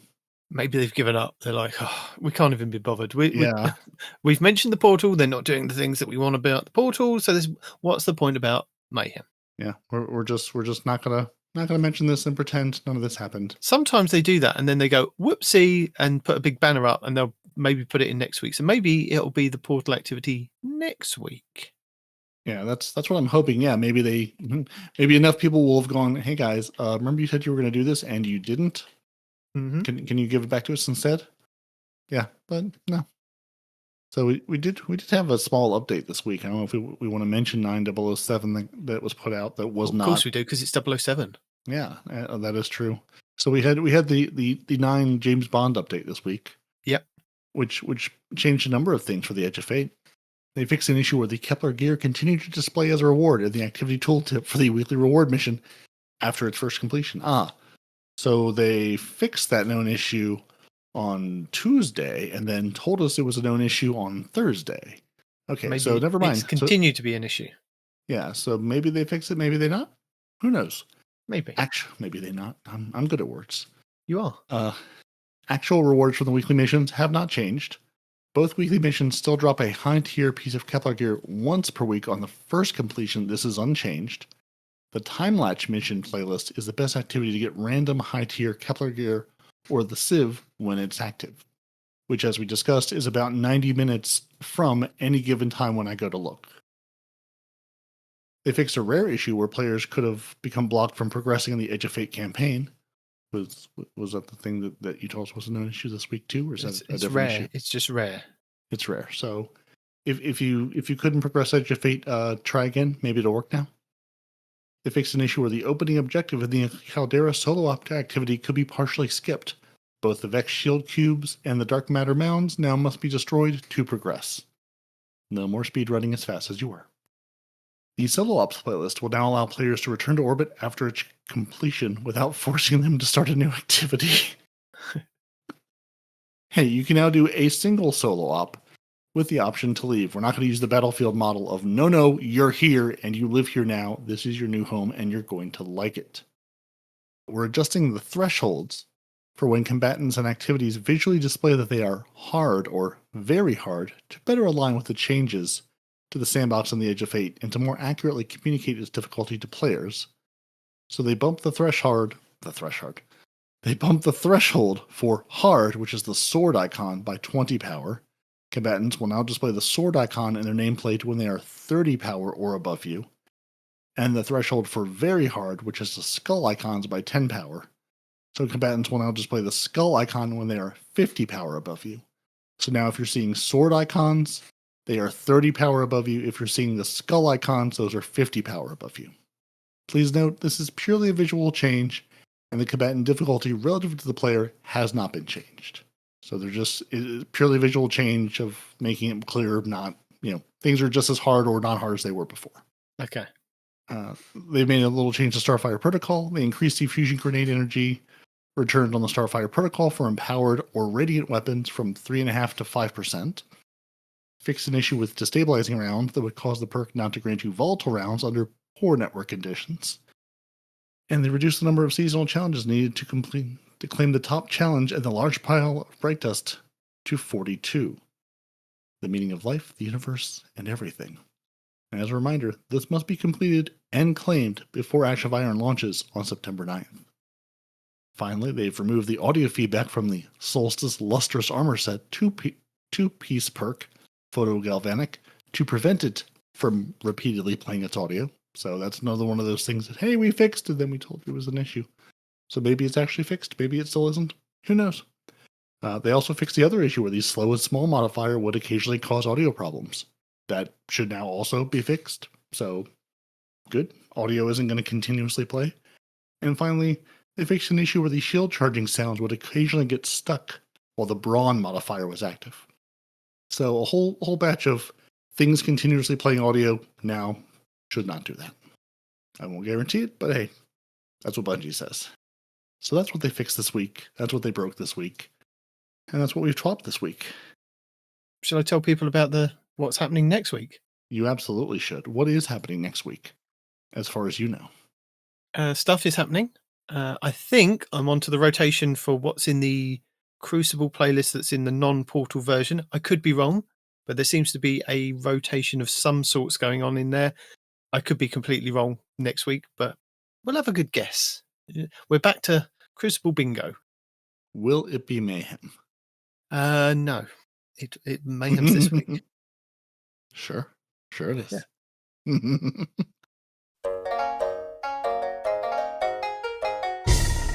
This is your weekly rundown for the Edge of Fate, Week 7, starting on August 26th. Kicking things off over in the Crucible Ops will be competitive, control, and a variant of Cutting Edge. Trials of Osiris returns at the weekend on August 29th, with other non-featured modes of 3v3 Lockdown and 6v6 Relic found over on the Crucible Director. In the Solo Ops we have Skywatch, the Salt Mines, the Conflux, Creation, K1 Logistics, and Caldera. In the Fireteam Ops we have the Strikes of Liminality, the Devil's Lair, Proving Grounds, Inverted Spire, and the Glassway. Battlegrounds Oracle, Foothold, Delve, and Conduit, Empire Hunts the Warrior, Technocrat, and Dark Priestess, Savathun Spire Offensive, Onslaught Widow's Court, and Midtown with the Coil. And in Pinnacle Ops this week, Exotic Missions Starcross, with the Wishkeeper Bow being the main reward, and the Season of the Wish weapon set, the Whisper, with the Whisper of the Worm Exotic Sniper being the main reward, Kel's Fall, with the Slayer's Fang Exotic Shotgun being the main reward, and Encore, with the Choir of One Auto Rifle being the main reward. On Kepler, Featured Mission 1 this week will be the Invitation, and Featured Mission 2 will be Gouge. This week's challenges are Ultimate Champion, Calibrate Close Range, Popping Off, and Soul's Fire. For our Legacy rotation, the Dreaming City this week is at a weak curse level, which means Petrovenge can be found in the Strad, and has the Broken Courier mission for the next week. The Blind One features Scorn enemies and the Plague, Sicarus, and Veracus. The Ascendant challenge will be the Agonon's Abyss over in the Baildred Wishes Lost sector. On the Moon, the weekly story mission is Beyond. The Trove Guardian is located in Archer's Line, while the Wandering Nightmare is the Nightmare of Zoltal in Sorrow's Harbour. Nightmare hunts Tanix, Isolation, Zydron, Servitude, and Ghoul, Rage. The Altars of Sorrow will start this week's rotation with the Nightmare of Tanix and the Apostate Sniper. On Europa this week, Corodis the Dark Priestess will be the Empire Hunt, Eventide Runes will be the Eclipse Zone, and the Exo challenge will be Survival. Days of Eternity Expert difficulty rounds are Kabul, Taken, and Crota. The Scatterhorn armor set and the Lightkin armor set will be available in Days of Eternity with Weapon Set 3. Chroma Rush, Ignition Code, Grid Skipper, Farewell, Sonja's Tale, Shattered Cipher, Main Ingredient, Long Shadow, Last Dance, Toil and Trouble, Wishbringer, and Last Perdition. The Witch Queen Weekly Story mission is The Cunning, Altar of Reflection's Choice, and Altar of Reflection's Insight. The Wellspring activity will start the week on Defense, with the Arc Grenade launcher Tarnation and Vazul Solar Scorn Chieftain as the boss. The Lightful Weekly mission is First Contact, the Partition mission will be Backdoor, and the Vex incursion will be Zephyr Concourse. In the Pale Heart, the exotic mission Dual Destiny is still available for teams of 2 Guardians. where you can farm the mission to earn as many new prismatic exotic class items as you like. The 12 Guardian Match-Made Excision mission is also available, with the Grandmaster version granting the Ergo Sum Catalyst and an Ascendant Shard. With the Edge of Fate, the daily lost sectors have now changed, to being one per day on each location, rotating each day at reset. And because some locations have 2 or 3 lost sectors, they come up more frequently than those who have more.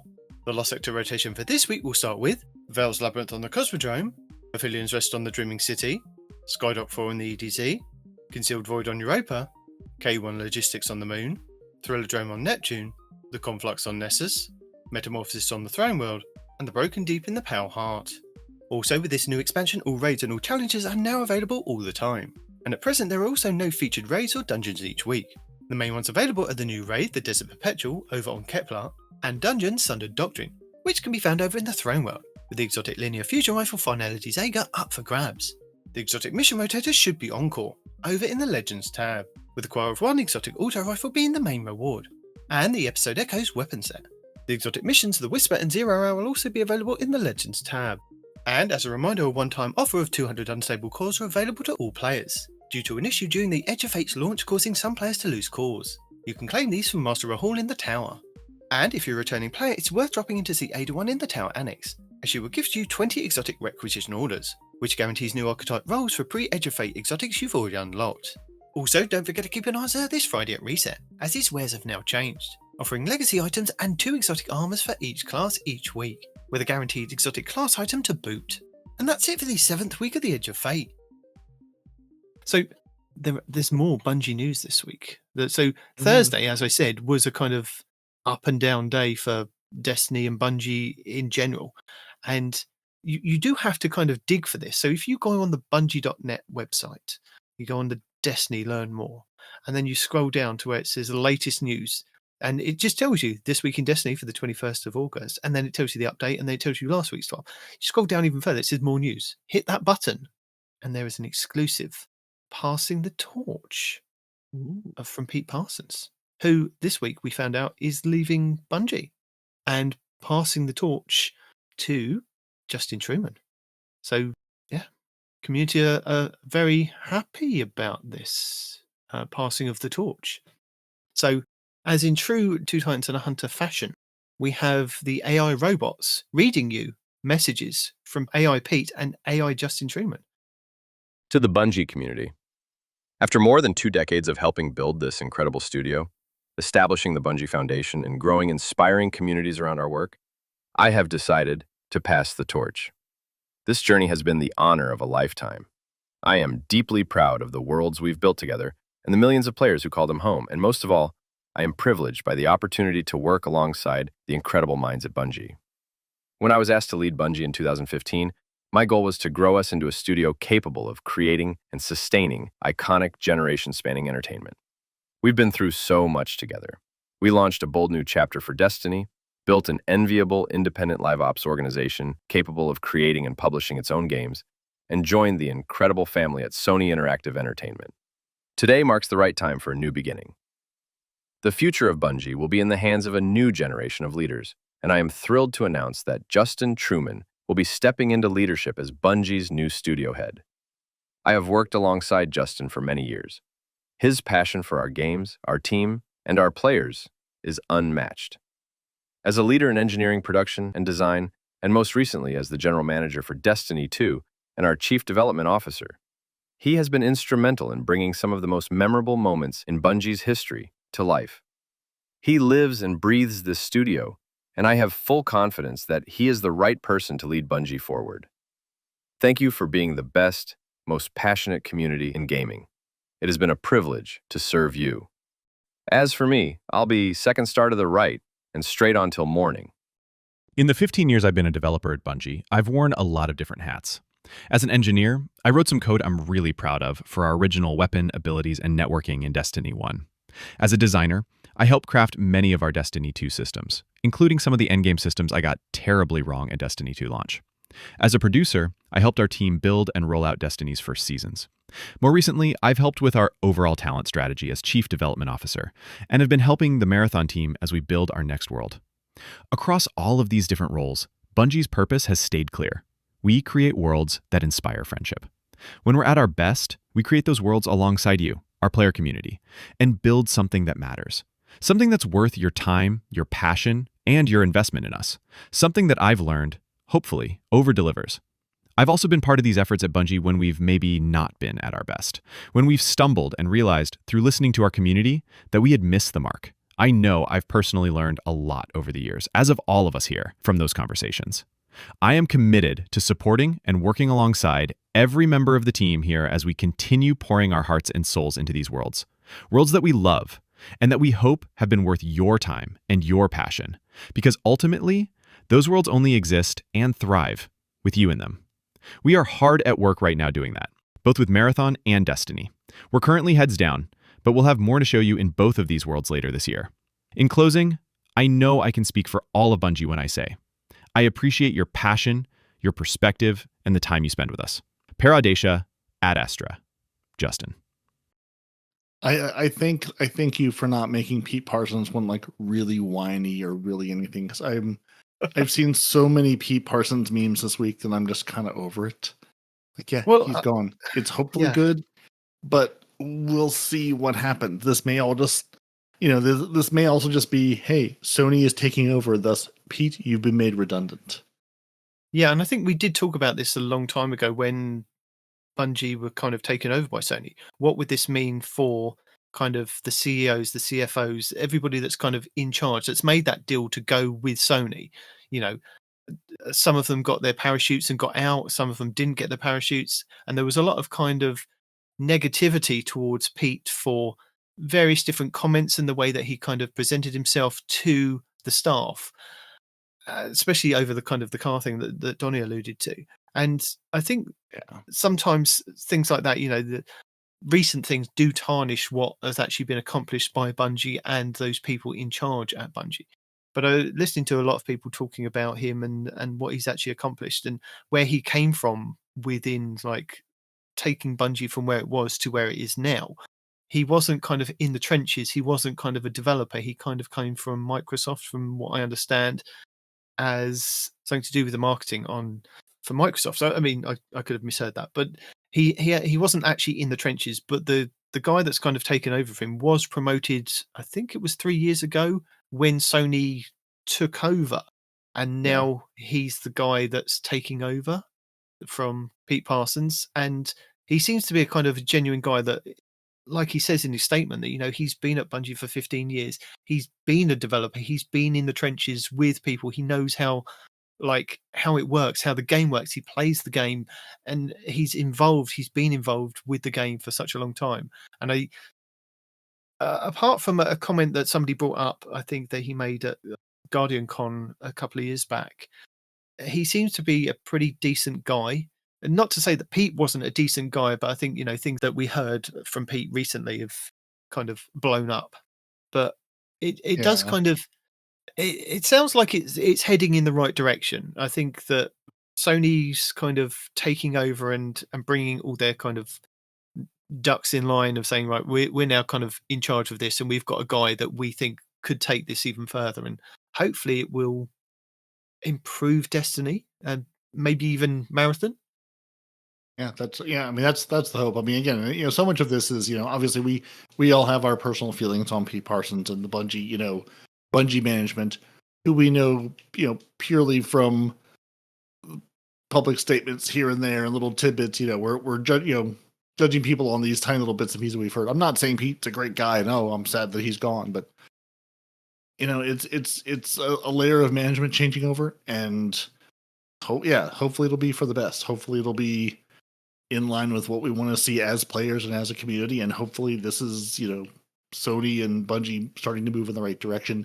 If Bungie still exists, it isn't going to just get folded into Sony Bellevue or something, Sony Washington State.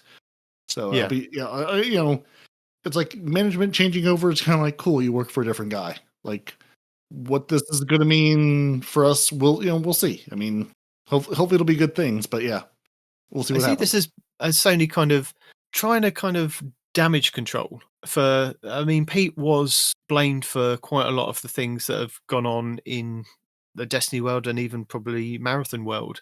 since the merger, even probably before the merger, of what was going wrong with the game and the studio at the time, and all these different things that we're kind of finding out with like lawsuits and things now. So maybe it was a decision like, if people see that he's gone, maybe we can kind of damage control from that and say, yeah, okay, this is Bungie, but it's a new kind of Bungie. We're taking it a different kind of direction, but you'll see that it's going to be a new and improved, blah blah blah, and kind of take some of that negative press away from what's actually been happening. And if he's a player and he's in the trenches and he knows how it kind of works, maybe he's going to be more reasonable with explaining to Sony that, you know, the demands of the studio and what Sony are saying, and trying to work and say, right, we know what we want, we know what you want, we know what the community wants, but this is, you know, this is how it's going to actually pan out. If we deliver this, it's going to be something along the lines of Lightfall, or it's going to be something like the Edge of Fate and the fall off from Edge of Fate. Whereas if we do this and do that, and we wait and we do that, take our time, we could deliver something as grand as Forsaken, as grand as the Witch Queen, Taken King. That's what, you know, our players want. That's what we want to kind of get them on board. So, you know, it's a good. I see it's a good thing. You know, it's not somebody from Sony. It's actually somebody from Bungie that knows the game, that's worked there for that amount of time, that can kind of work with Sony and communicate all these different things. Yeah, yeah, definitely. I mean, and I think just Pete again, you know, leaving it in the axe, you know, however it went down, is a good thing. No matter what happens, I mean, you were the leader of Bungie during Marathon, during all this stuff. I mean, you know, you are the head of you are the leadership. You know, which I think, you know, with all these layoffs and stuff before, saying, "Oh, we're not going to do any changes to, you know, executive compensation." You are the management. I mean, these are your decisions that you are making that's affecting how this game is going. Yeah, the developers can only release what they're allowed to, what the company will do. So yeah, I mean, I'm with you. I'm very happy it is somebody, you know, within Bungie who, again, has the history, you know, has been there since D1, has been there for 15 years, isn't just someone Sony brought in to say, hey, how can we, you know, wrap up the studio into Sony, and sort of, you know, as a purely management thing. Hey, we need to fold the studio into the other studio. Let's lay a bunch more people off and everything else. So yeah. I'm hopeful this is all going to be good things. And I agree. I mean, Pete Parsons, you know, for good and for bad, had to go, because you are the leadership. You are the head of this. Yeah. You know, I mean, that's always the way. If it goes wrong, then you have to take responsibility for it as the leader of the whole thing. And whether you wanted to go or whether you were pushed, I don't think we'll ever find out. But and honestly, it doesn't matter. I mean, it doesn't matter. No. You know, the why doesn't matter. But yeah, I mean, when things are great, you get the credit. When things are bad, you get the blame, and that's how it should be. You are the leader. You want to make the big bucks. You want to be the leader. You've got to take the credit and the blame as it comes. Yeah. So. When you get to the point of being at the top, you don't necessarily see the views or see what it's like being at the bottom. And, you know, you're just, you know, taking the money and doing whatever. You don't think, okay, well, if I take a pay cut, I can keep those other people on. And I think that was one of the things that, you know, boasting about cars to employees that were going to get sacked the next week is one of the things that just really stuck in the claw of a lot of people. It's like, just don't boast about, you can't just, if you'd have taken a pay cut, or if you'd but then you don't see it when you're at the top. You think that you've earned that, you get that money, that's what you've got the studio to where it is, to why it's earning the money. It just, you don't think, oh, if I take a pay cut or if I reinvest that into the studio, it's going to get bigger and better and we can keep more people on, we can keep this. I think it's, you know, different people, different views from the top, and hopefully Justin working at the bottom and working his way up to the top as it is now will have understood that and see where he's kind of coming from, and maybe help guide the studio to bigger and better things. Yeah, I mean, hopefully this will be a positive turnaround. I mean, again, it's not like we're going to see any. It's not like tomorrow we're going to wake up and things will be different. But yeah, hopefully this will lead things in a good direction, and yeah, we'll see where we go. Yeah, like he says, you know, we created worlds that inspired friendship. Well, let's get back to that. So yeah, thank you, Robot, Justin and Pete, and thank you, Demon, for that discussion too. Because I'd almost forgotten about it. It was the other thing again, just so memed and so just sort of because I think that news dropped right around the TWAB or shortly before, like about the same time ish, and I just sort of saw it come and go, and it's like, oh yeah, that happened. Yeah, but it's weird that it's not actually on the main page. You actually have to look under more to actually find it. And when I saw, I think it was who somebody in our Discord posted it, and I thought it was a joke. And then more people posted it in other parts of the Discord and other Discord. And I was like, okay, maybe this isn't a joke. And it wasn't until actually happening. I was listening to Tower Casual's podcast, and they were saying you have to actually go and look for this article, because I didn't realize it was there because I hadn't actually looked into the statements, but they would read the statements. I was like, oh, there's statements as well from people departing. It isn't just a news thing of, oh, he's departed, he's coming in kind of thing. It's actual kind of passing of the torch, as it were. Right. Yeah. Actual information, not just purely a corporate kind of statement thing. One paragraph of this person just left, this person has started. Okay, cool. Yeah. No, I thought, just interesting. Yeah. I didn't realize there was a whole statement either. And I saw the headline and saw that there was a passing the torch link somewhere, but didn't know it was more than just the, hey, this is happening, moving on. But and like you said, I think it's going to be one of those things that we see in the future. Maybe he has kind of slowly been taking over, and this is, we got the news a couple of weeks ago that Sony were like, right, we're definitely folding them into us, but they're still going to be Bungie at this point, but their autonomy is going to be no more. So maybe it has been a gradual thing over the last year or so that he, Justin's been taking over, and Pete's been stepping away. So this is the kind of, didn't get the job done for Sony, so he's completely stepping away and Justin's completely taking over. But it's something that we'll see, hopefully, positively come like January, maybe. I think Renegades is probably in the can already, and other things. I mean, it could still, there still could be some effects in Renegades in December, but probably not until January, February, March next year. We might actually see some kind of positiveness coming from Bungie and the community, and hopefully the game gets better. Again, I mean, there should hopefully be a good. Hopefully, the shift at the top will start to trickle down, and we'll start to see real effects of that. Better decisions being made. More, because I mean, as players and as management, our goals are aligned. They want a better game to make more money. We want a better game to have more fun with. So we're all working toward the same thing. Bungie wants to be profitable. Sony wants Bungie to make more money. We want a better game to play, to get our friends to play, to get those player numbers up and get their finances up. So we're all of us are aligned in the same desire. Just can we all get there? And hopefully that's the case. But apart from that, I haven't actually watched any videos this week.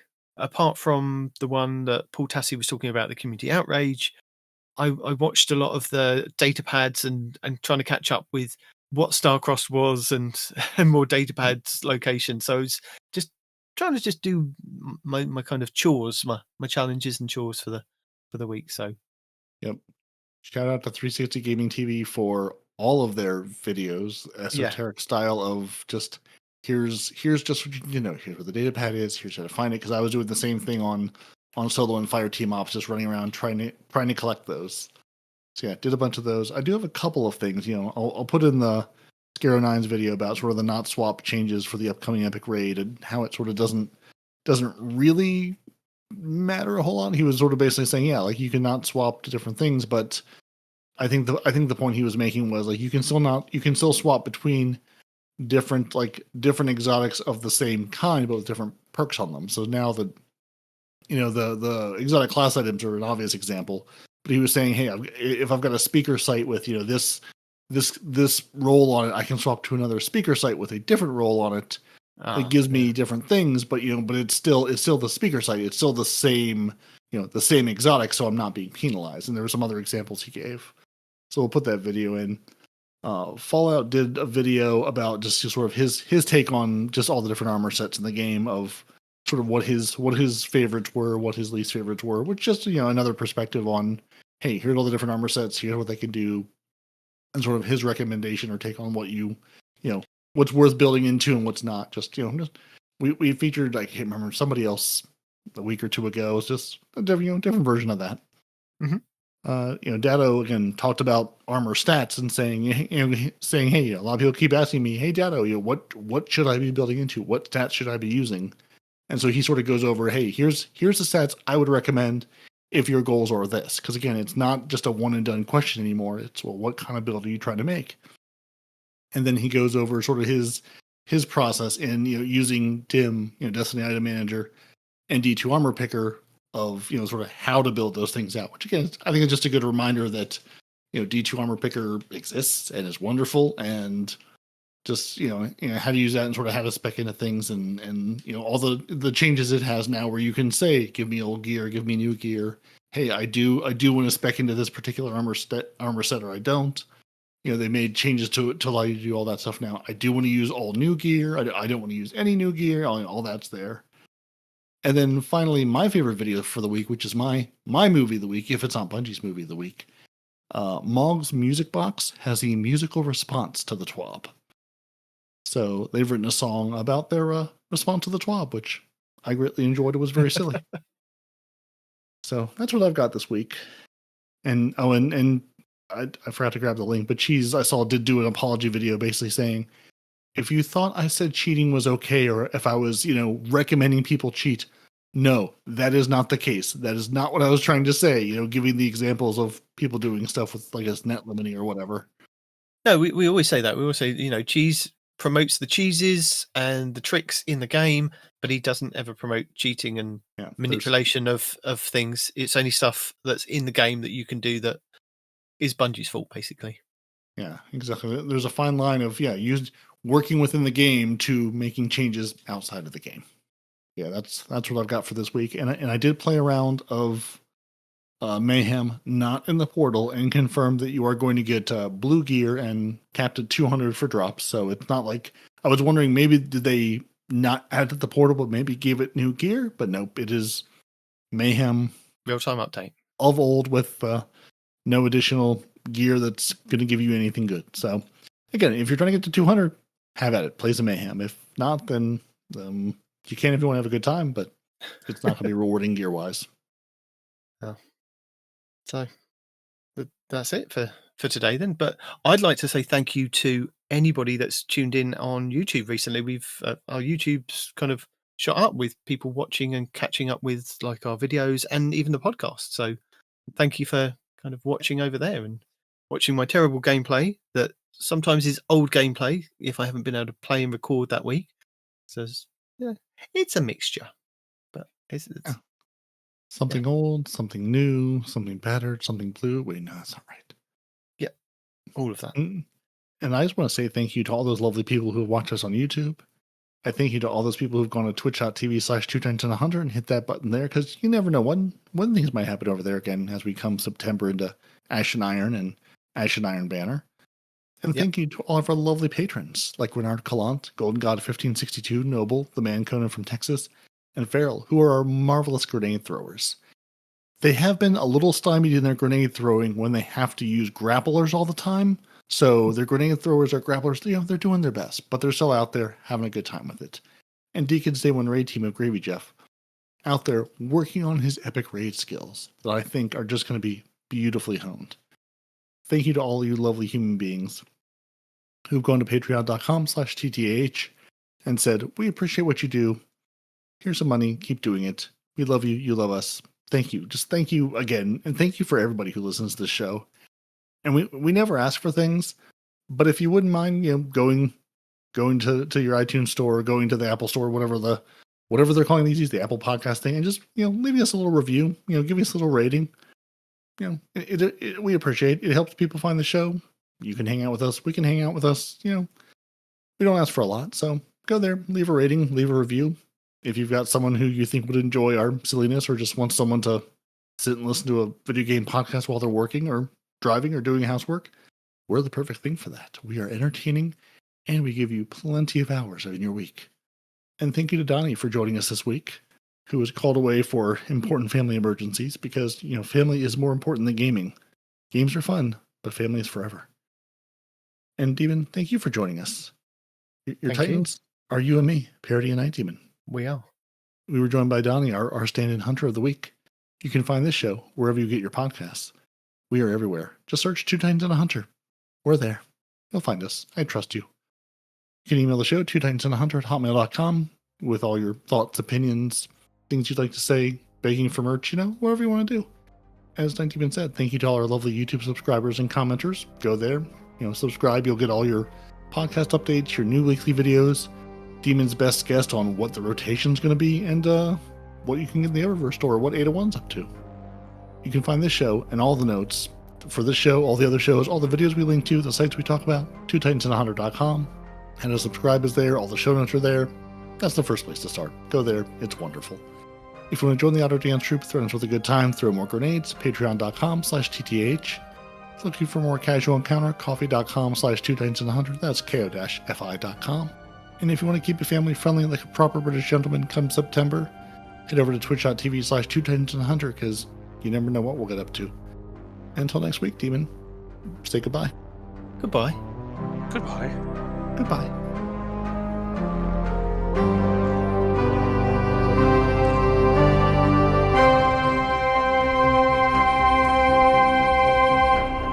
Two Titans and a Hunter, a Destiny 2 podcast.